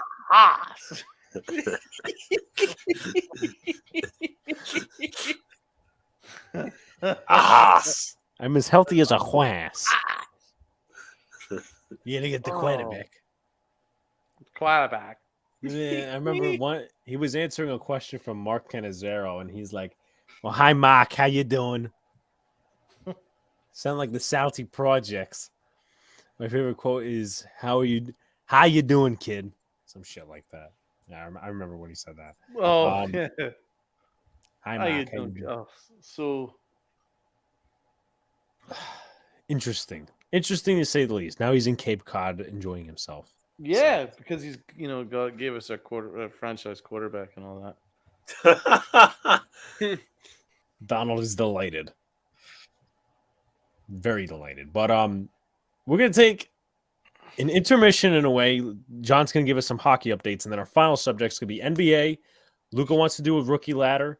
He wants to talk about how Quinn Snyder just got hired by the Hawks, and the new rule that they're The potentially new rule of a stupid target score. Oh, I know exactly what you're talking about. And it sounds off the top of my head. It sounds like a pickup game. Play to 16. But John, if you want to go with your hockey updates before we get to our basketball subject to end the night. CNC. Hockey Town is back on a Monday night. Luca, how much of the Rangers did you watch this past week? I watched actually all of the games. I watched half of, I think, yesterday's game because I was actually doing an assignment and I threw the Rangers on my computer. It was a bounce back game. I know, John, you were after Saturday's game again when they got completely whitewashed against the Capitals. You were about to go ballistic. Igor was bad, giving up 5 goals. The defense from the kids was bad. They allowed open nets constantly. It was just bad. Like I call it transition kind of defense, like I do in basketball. Like they just couldn't get back. That's one of the problems. And Igor just had also poor awareness, which falls on him as well. I'm not too impressed with the kids of late, but obviously you have your own take on that. So it was a bounce back game yesterday. Got to give credit to Vincent Trocheck nearly achieving a hat trick with 2 goals, and I think Zibanejad had another one as well. So I'll go to Saturday's game. It was a fuckery. It was a monstrosity. It was an embarrassment. It was so bad that I turned it off after the second period. I didn't even reach the full period because they were absolute garbage. Okay, the amount of transition rush, the amount of odd man rushes this team lets up is sometimes horrendous. But they sort of fixed it last night in their win against the Kings. And first off, I will want to address one player because he's an absolute moron. Keandre Miller. He's a moron. I understand he's a young player. I understand he made his apology. Why in the hell would you spit in someone's face? You fuckling ruck. Why would you spit in his face? That is, it was so obvious that he did it. Then he said it was an accident, which clearly wasn't on the video replay. And it was an absolute embarrassment because he got a match penalty for it. And he's probably going to get suspended. He got suspended, I think.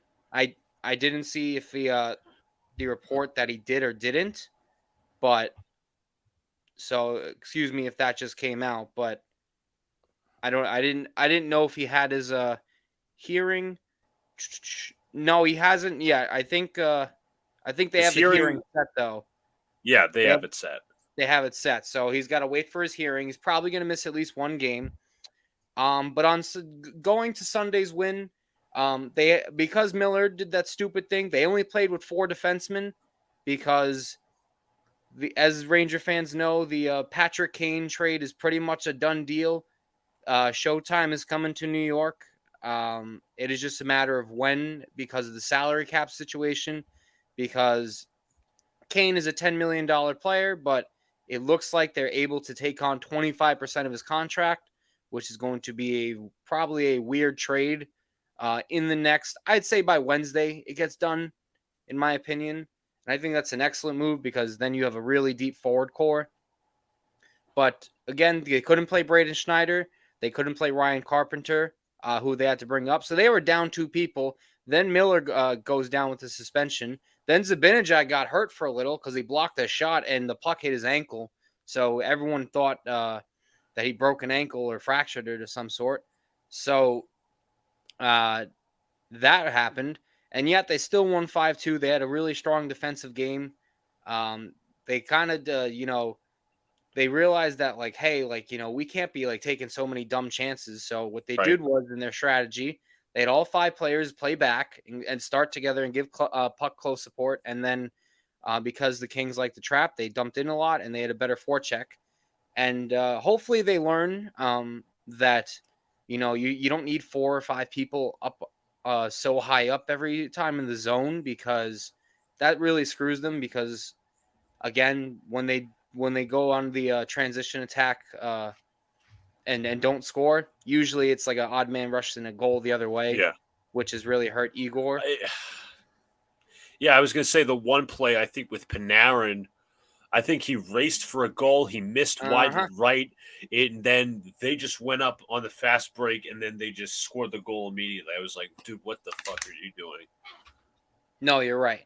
I think it was a bad. I think it was bad. Listen, that's my only concern for the Rangers right now. It's the goaltending, the consistency of the goaltending between Halleck and more. My concern was Shesterkin and the defense play. Mm-hmm. I think they're fine offensively. They could score. Just because they don't score 4 or 5 every game doesn't mean they can't score. They even scored 3 against Washington, which should be enough for a really good goalie. Yeah. But yet again, I think the Patrick Kane trade is coming. It's pretty much been confirmed by NHL Network and other sources. So I don't know what a deal for that would look like. I'd probably say Zach Jones goes the other way. And have like probably a first or a second. So, yeah. Yeah, so any more notes? Any update on the upcoming schedule? Who are we facing? Well, Wednesday night, we're in Philly. Okay. Thursday, we're home against Ottawa. 2 games they should fucking win. And then it's Saturday, they're in Boston. Okay. On the road, so that will not be an easy game. Tough. Very tough. At the TD Garden. Mm-hmm. Yeah. So, John, any final thoughts on the Rangers? I don't have any at the moment, just because the Patrick Kane trade is not official. That is the only news I've been waiting for. So that's literally what I've been waiting for all day. All right. I thought, what was I going to say? Disgruntled Tacos, like, is Donald okay? I was about to put this in. Died. I was about to put this in here. Wake up, wake up, wake up, wake up, wake up, wake up out of your sleep, wake up out of your sleep. Oh man, I don't know where Luca went, but he just missed some comedy right there. Oh, there he is. There he is. He missed it. He missed it. God. How could he do that, Luca? You missed it. What? I said as Disgruntled Taco asked if Donald was okay. I'm like, you know what? I ought to play this just in case. Wake up, wake up, wake up, wake up, wake up, wake. Okay.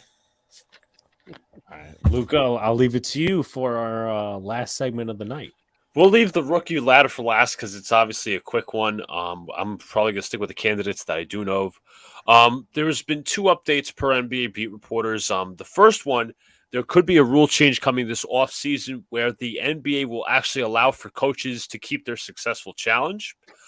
A rule that should have been long, kept in. So if anybody has any thoughts on that. I'm sorry. Say that again. In the NBA, per one of the beat reporters, it was previously reported that this coming offseason, it could be a possibility where the NBA, where teams could have more than one challenge. Like it would be like the NFL. You win a challenge, you keep the challenge. I'm fine with that. Yeah, that it should have been long. It should have been long put in the rule books. I don't see an issue with that. So obviously have that. We talked about it in our chat. If anybody wants to add any thoughts on the NBA possibly targeting an overtime score, it's like a pickup game. It's like the game. It's because they're expressing concern. I think they're expressing concern because Kawhi played like 46 minutes. Oh God! You know what? This is disgusting because we got a rant. It's ridiculous. Why are we so? You know what? I'll say this about you know why we have these debates of the old generation of basketball versus the newer generation? This is the major problem the newer generation has. These guys sign a contract to play basketball, correct? They get dollars for this. They get millions of dollars. You see some of these contracts these guys are getting? I mean, Jesus Christ, man. If I was this good at basketball, you know what? I guess I won't blame them because you could sit on the bench and make this damn money. But goddamn, fucking put your big boy pants on. I don't care that you're playing 45, 50 minutes a night, 40 minutes. I don't care if you're playing 10 minutes. You signed a contract. Go play some fucking basketball. Enough of this load management bullshit. I swear to you, it's so soft. I can understand if guys are really injured and hurt. You know what? There's hockey players that play through playoff games with broken ankles or broken fibulas. There's literally guys that play in the World Series with like a broken rib, or like you see guys in the NFL that play with broken bones all the time. They just like put something on. You know, Philip Rivers played through a game with a torn ACL. Right. There used to be one of my favorite clips ever is watching an athlete. Matthew Stafford got drilled as a kid once, and I forget what he broke. But the very next play, he got up on his ass. He threw a bomb. I think it was to Calvin Johnson, but I could be wrong. If memory serves correct. No, I think I know which play you're talking about. It was back in 2009. Mm-hmm. It was he was really young. This was his first season in the NFL. Mm-hmm. Matthew Stafford got drilled on a last-ditch Hail Mary attempt. The Browns are called for pass interference in the end zone. Matthew Stafford is holding his shoulder like this. Next snap, he rolls out, and he finds I think it was Brendan Pettigrew for the game-winning touchdown. And he's like, yes, Pettigrew. He's like, how did I do it? Yeah, his strong shoulder popped out. His shoulder popped out, but we have guys complaining about load management. The fuck is load management? You know what? Enough of this bullshit, okay? Because it is it makes the game look so soft, and there are guys that still will suit up and play like 75 to like 80 games. But you know why I hate load management? Because who suffers the most? The fans, okay? You buy tickets, you want to watch these guys on television, but hey, you know what? LeBron James can't play. It's load management. Kawhi Leonard? Luca, you want to include that story that someone that we closely know had a few weeks ago? Yeah, I mentioned it. My uncle took my cousins to a game a few weeks ago. Nets Lakers, right? They expected LeBron to play, and they didn't play. LeBron and Anthony Davis did not play because of load management. It's ridiculous. And my uncle ended up writing a email or a complaint email to the NBA, and they sent him like merchandise for it. Yeah, I don't want to. So when we have the arguments of like, what's the better error, right? Yeah. I don't want to hear that, you know, the what's it called? That this error is like because it's more skilled, it's better. Well, you know what? Guys back in the 90s and even the early 2000s, they weren't fucking doing this shit. Give me a break. Seriously. You know what?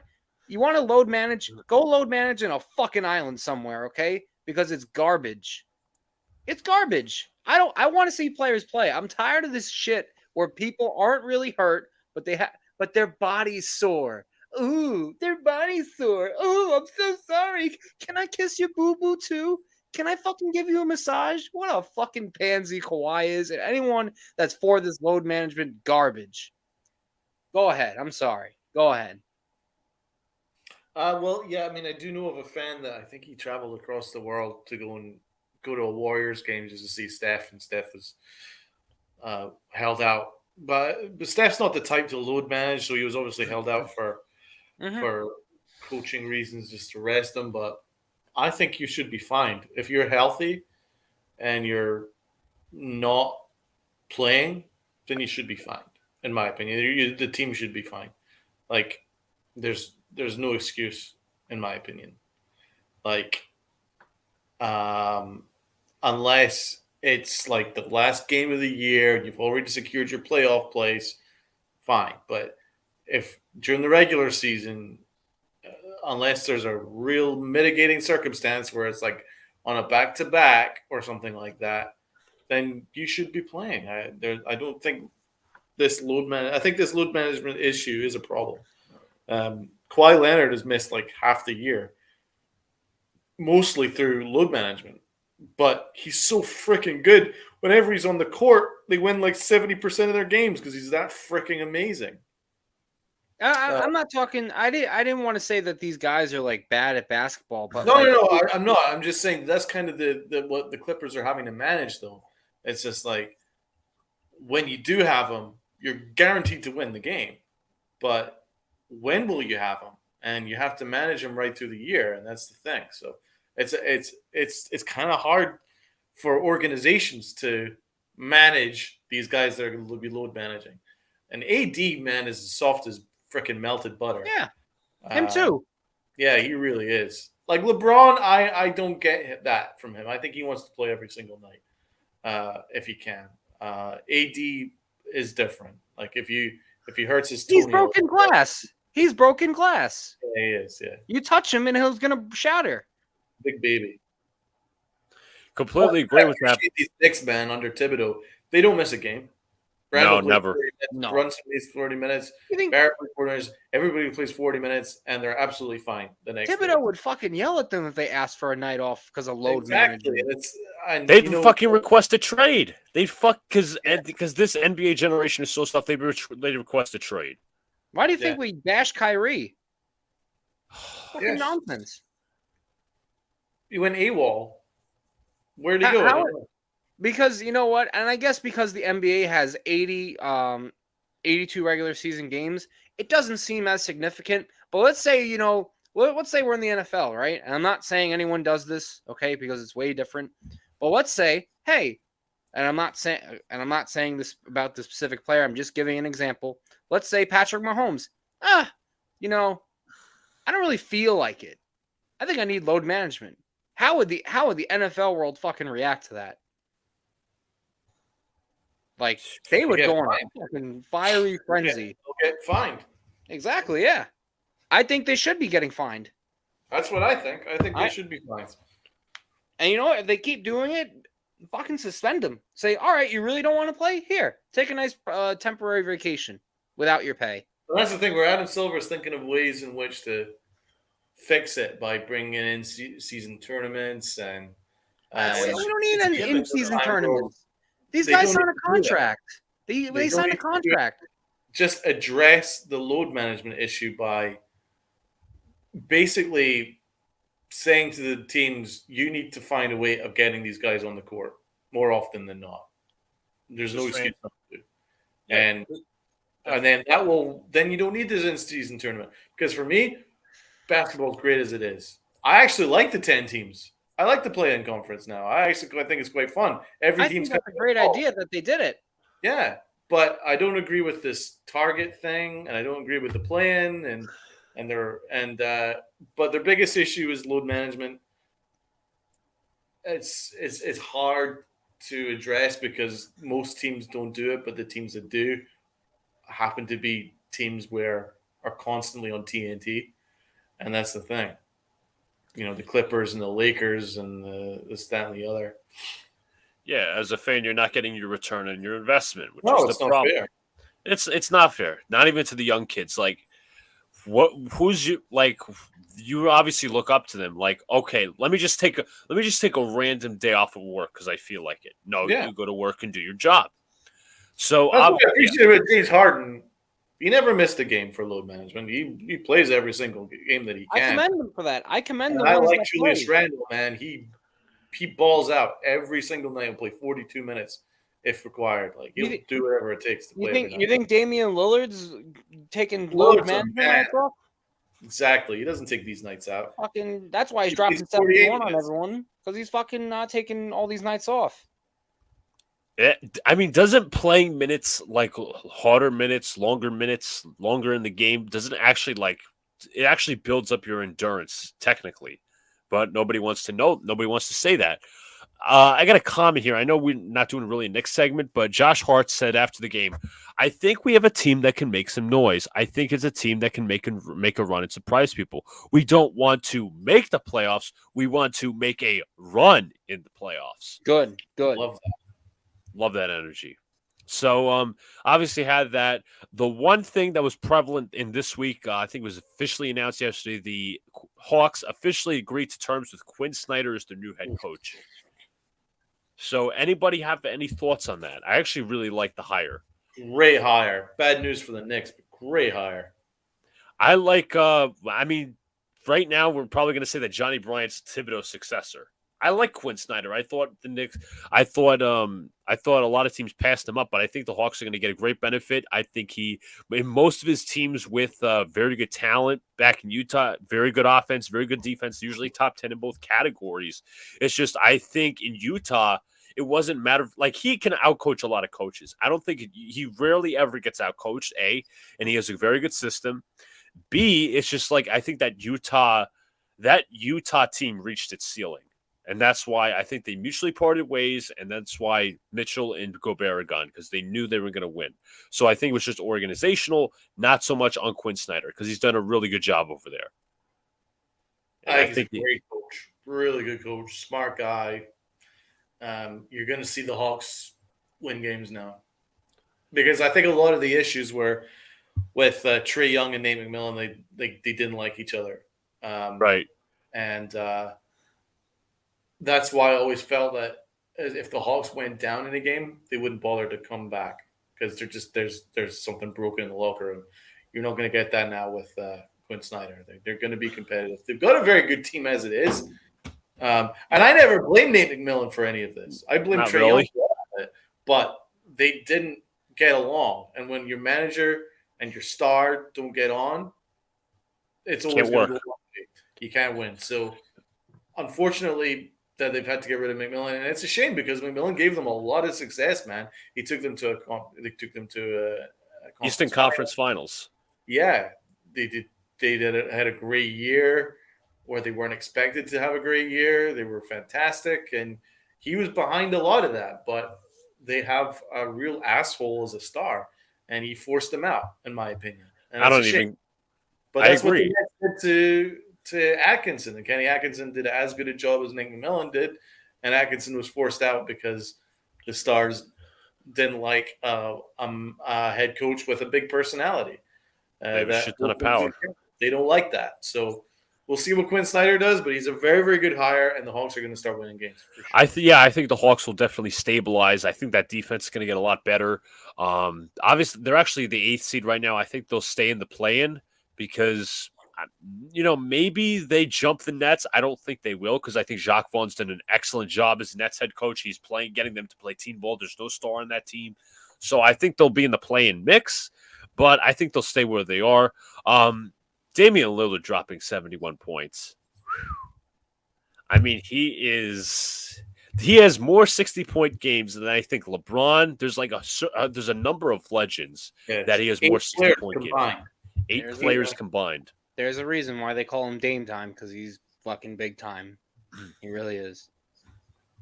So that was awesome to see. And did you watch the game? I watched part of it, yeah. And I was keeping track of it. I'm like, oh my God, please get to 80 or some shit like that. I think one of our friends said that he was going to get to Kobe's number 81, which he dropped on Jalen Rose in 2005 or 2006. But I'm like, no, it was 06. Yeah, I guess Lillard ran out of gas because he airballed the last 3. Obviously, getting shit on him for that. He's been exemplary. It's like the question I have is though, before we get to our segment here. Why it was like what a 17-point ending where obviously the Blazers won by 17, but it should have been more, honestly, because I think it speaks to the lack of core around Damian Lillard. I mean, Lillard had 41 and a half of, was it, how many did he score at the half? Like 60? He had 41. Check it out. 41 and a half, yeah. No, he was, yeah. The dude is their offense, man. He's just sublime. I watched the whole game. What I was really impressed with was his third quarter. And incidentally, the third quarter is when he scored the least points. But what I loved is the fact that he was getting pressed high the court, but he didn't panic and he didn't force anything. He didn't go, right, I'm going to get mine. He didn't. He played within the offense. He got others involved. And then that freed up the space for him to eventually go off and get another 20 in the fourth quarter because other guys started to get involved as well. And that is a sign of a winner. And that is a sign of a great, great player. And that's what Lillard said at the end of the game. He's like, in the third quarter, I was getting a lot of physical defense and I just didn't want to force it. And I didn't want to just go in the mentality of I got to get mine. So I got my teammates involved and they all stepped up. And that allowed me to get more space in the fourth quarter to do what I did. So I don't think it was possible for him to get 80 with the way that the Rockets played in the third quarter. They cut the score down and they were kind of fighting. Got to give Silas credit for that. But Lillard, I think when he reached 60, it was the highest efficiency 60 like possibly ever. What was his shooting percentage last night? What was it? All right, so here's his statistics: 22 of 38, but 13 of 22 from 3. Yes, second all time in 3 points in a game. Portland never committed to building around Lillard. They pretended while never going all in. They're scoring. I'm not going to read everybody's box score, but 58% pretty much what he shot yesterday, which is incredible. Yeah. But no player outside of Lillard scored more than 15 points. I mean, they played fine, but it's just he's just ridiculous, man. He's on another planet. And he's 32, but he plays like he's 22, man. He had a monster dunk where he posterized some dude, where he jumped up like a great white shark and then just freaking slammed the frick out of the basket. I'm like, dude, that's a 32-year-old doing that, man. He's got hops like he's 22. He doesn't dunk very often either. So, like, he could do it all.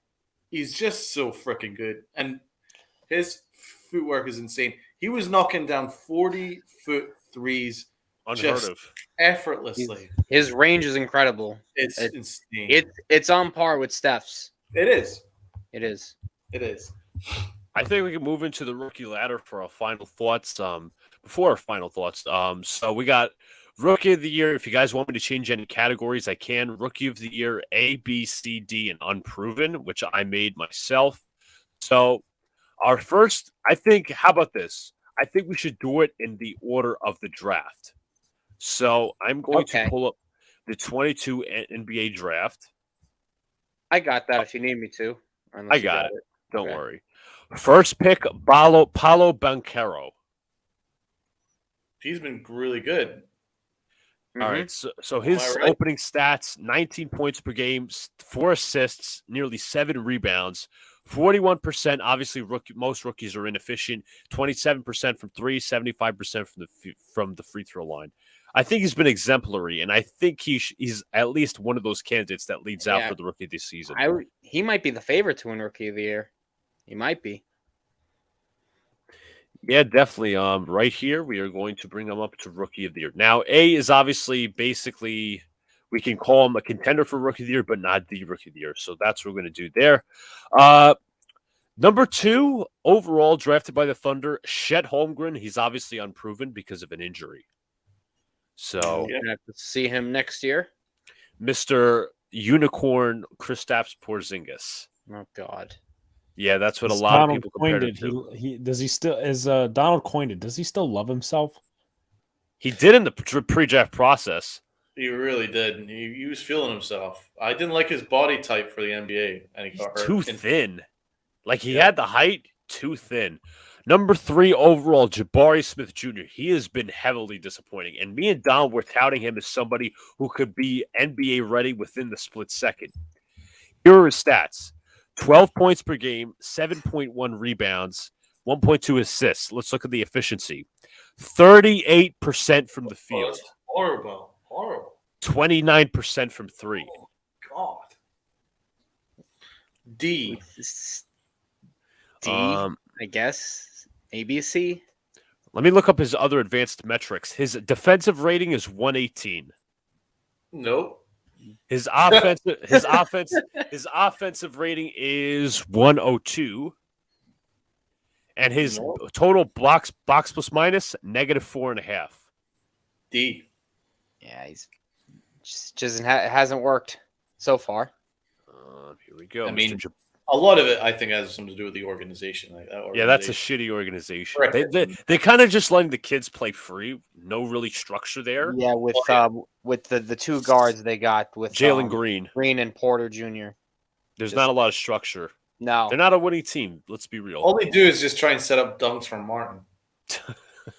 That's true. Drafted with the 4th overall pick from the Sacramento Kings, Keegan Murray. Oh, he's a beast. I love him. He is like the, how do I put this? He's like the jack of all trades, master of none you really like. I give him an A. But isn't he a supreme 3-point shooter? Murray. I think he's shooting 41% from 3. I got to check the attempt numbers. Yeah. But So I don't 41 disagree with the master of none thing because he's clearly a master 3-point shooter. Listen, I think he was coming out of college like with jack of all trades, but on 6 attempts from 3, he is 41%. I just got to find his picture real quick amongst all this. Give me 1 second here. I just want to find his picture. Which player? I know are you it's looking different. for? Keegan Murray. I could probably spit it out. Oh, right here. Never mind. Got him. Where's Waldo? 5th overall pick from Detroit, Jaden Ivey. He's been He's okay. very He's been solid. D, I'd say. Okay. He started off the year really rough, but he's came back. He's rebounded. He's picked up very nicely, though. I like his game a lot. I love his athleticism. Mm-hmm. His statistics: 15 points per game, 4.7 assists, nearly 5 a game, nearly 4 rebounds a game, 42% from the field, 33% from 3. That's not the worst. I think that's very similar, kind of like to his college numbers. He was never a great 3-point shooter, and I think his free throw troubles have kind of followed him to the NBA. So obviously you have that. Defensive rating is not that good either. Box plus minus is really bad, -3, but it's not as bad as Jabari Smith. So I'd say a B or a C sounds fitting. I think a B. I think Yeah, he's we'll earned give him a B.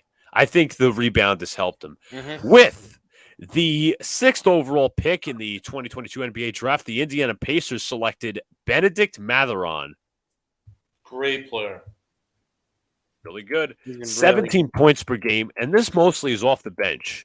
He has started a total of 6 games, 17 points off the bench, 43% from the field, and 32.5% from 3. Now the 3-point percentage has dipped a little bit, Effective field goal percentage is a little below average. He's shooting well from the free throw line, though. Brilliant defender. Yeah, definitely. Box plus minus is a negative on both sides of the ball. Obviously, I think that will get better. His true shooting percentage is actually above league average, I think, or at least around league average. So that's is he not the other candidate for I think he is. Rookie of the Year? I think it's him. I think you definitely can throw him to the A category. With the 7th overall pick, the Portland Trailblazers selected Shiden Sharp. What's his numbers? I don't think he's in the A category. That's for sure. Neither do I. I like his athleticism and burst. He was very raw coming out. Obviously, I think he was a high school prospect. 7.9 points per game, three rebounds, nearly assists per game, 47% from the field, 34% from downtown. Not a great shooting percentage from the free throw line, 66%. Effective field goal percentage. 47% from the field. Yeah, and that's on six attempts per game. So he doesn't take a lot of shots, but it's like minimum. It's not a huge amount, not a small amount. So it's a decent. Still a very good percentage. I'd say between a B and a C. That's fair. True shooting. Let's see where that ranks among the NBA. True shooting percentage is right around league average or a little few below. His effective field goal percentage is actually above league average. Let me give him a B. Yep. Let's see. Sharp, we will put as a B. Next up, drafted by the New Orleans Pelicans, Dyson Daniels. I don't think he's played that much. I think he's out of the rotation, if I'm being honest. Yeah, 40. He's played 40 games, 4.4 points per game, 33% from 3 and 1.5 attempts, 44% from the field. He has not taken a lot of shots. I'm gonna look at his defensive metrics. 112 defensive rating, which is actually better than I would think. His defensive box plus minus is actually a positive 1.5. Wow. So a solid defender, very good passer. Offense, in terms of shooting, is not great. Either a B or a C then. I think I'm going to lean C in terms of playing time. Okay. All right. With this next pick, the San Antonio Spurs selected Jeremy Sochan. I'm not high on Sochan. Never was. I don't like him at all. So Sochan's numbers for the season: 10 points per game, 2.5 assists, nearly 5 rebounds, 44% from the field. That's on 9 attempts per game, and 26% from 3 on a low volume. So, to be fair, that's not good. To be fair, I'd give him a C just because like the team around him is horrible. Like they've lost like 16 in a row, I think, or 15 in a row. It's that bad. His defensive rating 121. Oh, that's horrendous. That's like awful. I'm going to give him a C. No, I might give him a D. I'm going to give him a D because both his offensive, defensive box plus minus has been bad. Let's do next pick selected by the Wizards, Johnny Davis. I'm actually going to give him an unproven one because he's actually in the G League and he's been actually kind of really bad. Yep. We don't know. Unknown. Yeah, unknown. Next pick is Ousmane Dieng, who we traded to Oklahoma City. D. Let me pull up first of all a picture of Ousmane Dieng so I can get at least a familiarity. Has he played that much? Honestly, I don't think he has. Dieng has played in 19 games. He's basically an unproven commodity. Yeah, I would say unproven. That's not a whole lot of sample size. Let me see if I can find There his might be a image. reason why he's not played more than 19 games. Maybe it's because he sucks. Let's see. Jalen Williams, shooting guard from Oklahoma City. He's actually been really good. I think they have 2 Jalen Williams. I'm not sure though. They have 1, I think. Yeah, he's been kind of a jack of all trades as I've seen him play. A lot of people like him. 50% from the field on nearly 10 attempts per game, so he's got the solid volume. 32.5% from 3 on low volume, so I think that'll go up with higher volume. 12.4 points per game, 1.3 steals per game, nearly 3 assists, and 4 rebounds. That's a nice guy.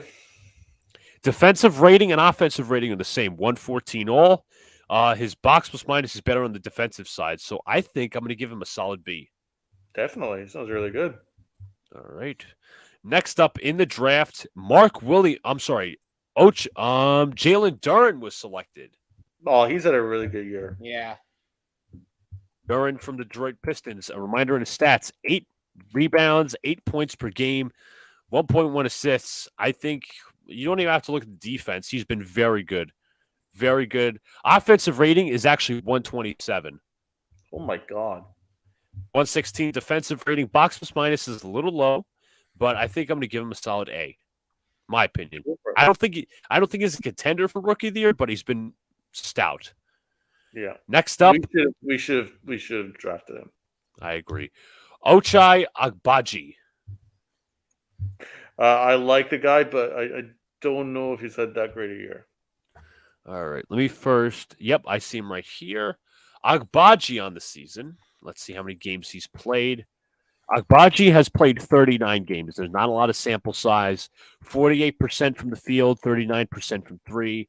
Yeah, not a lot of sample size. So, again, maybe he's hurt. It doesn't say The that he metrics are is. good though. Like 40. I mean, you take that for a rookie is really good, but That's true. Also, it's a low sample size, as I said. But I think you'll give him a C out of the playing. If you why combine, not?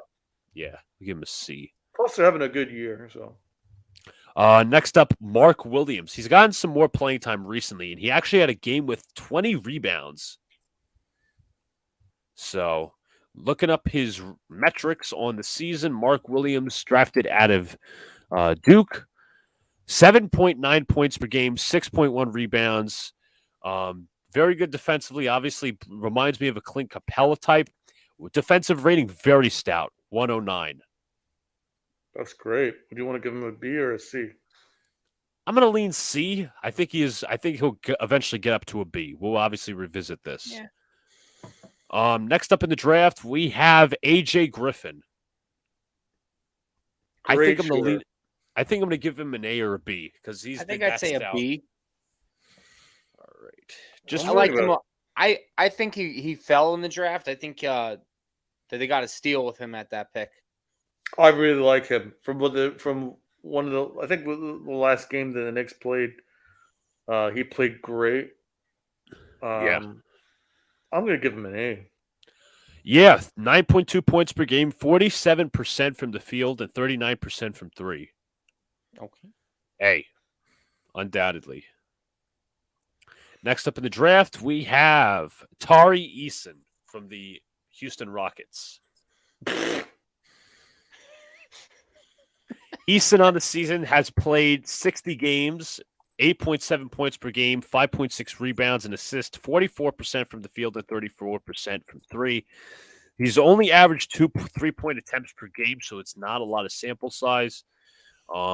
Defensive rating 114, which isn't terrible. I think I'm going to give him a B or C. C. Next up in the draft, we have Dalen Terry for the Chicago Bulls. I don't think he's played that much. So we'll just put him in unproven because. All right, that's exactly what we're going to do. Next up, Jake LaRavia. I don't think he's even played that much. If they don't play much, you're unproven. Yeah, we're gonna leave him. We're gonna leave him that category, unproven. Next up, Malachi Branham. Just for a stats update, Branham. Let's see here.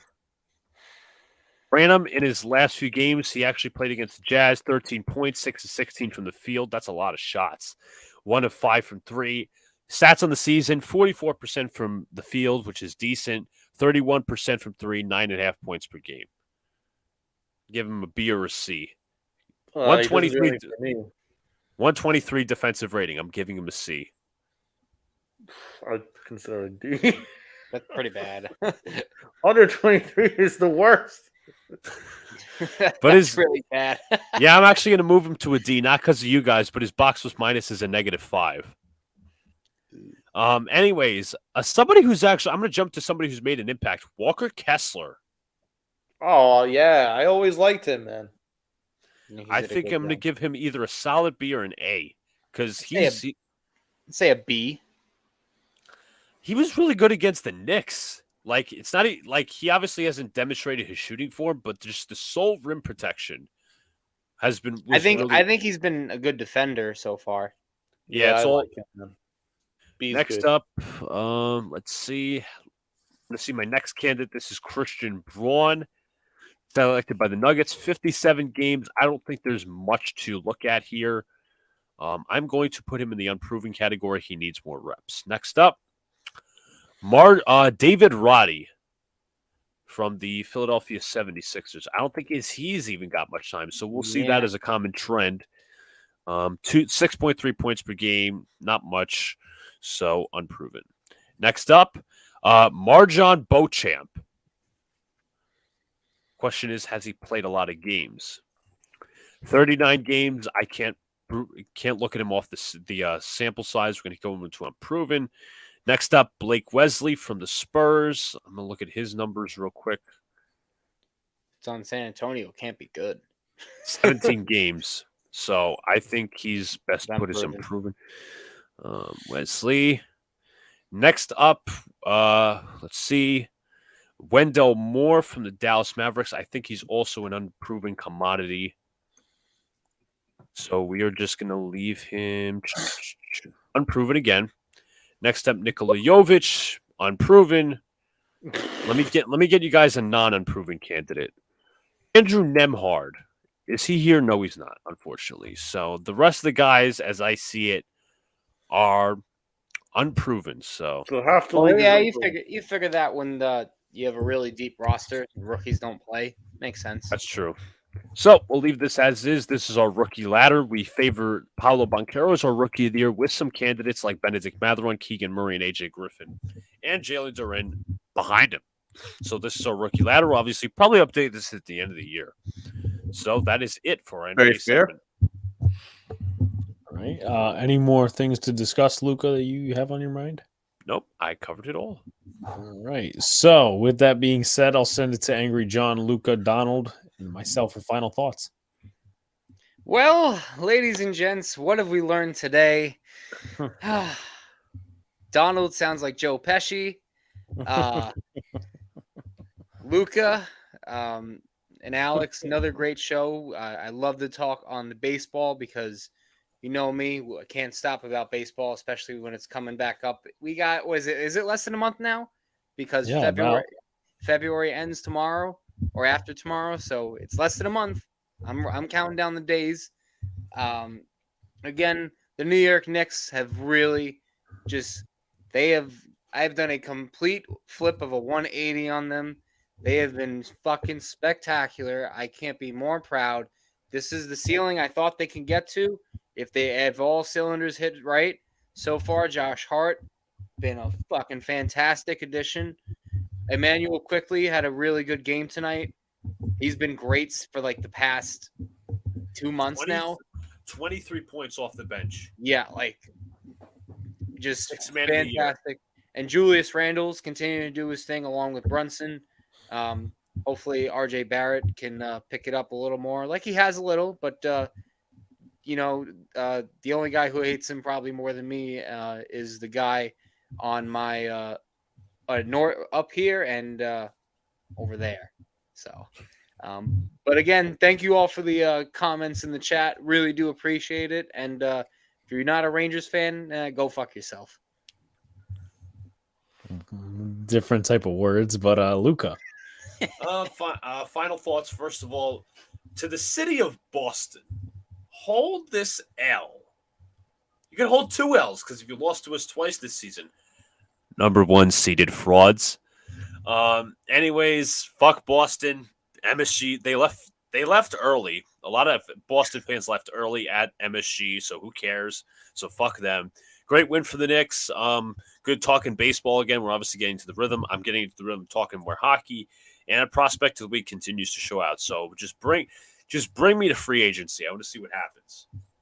Thank you Donald. also for all the support in the chat, guys. Appreciate it. Yeah, appreciate it. Donald? Yeah, the Knicks are freaking awesome, man. I love Josh Hart. I love everything that he's brought to the organization. Brunson's a baller. I think he's developing into a star right before our eyes. I think Julius Randle, you can make that conversation, man, because if you look at his numbers in comparison to other power forwards, he's right up there, man. He's legitimately right up there. He's underrated. He's still underrated. And Tom Thibodeau was underrated. He's galvanized this organization, man. They're playing hard for him, very, very hard for him. So I think that he does deserve credit. I mean, you're looking at a team that's in the 5th seed. When I was sure that at best they get a 9th seed. So the fact that they're in the top 6 discussion without having Donovan Mitchell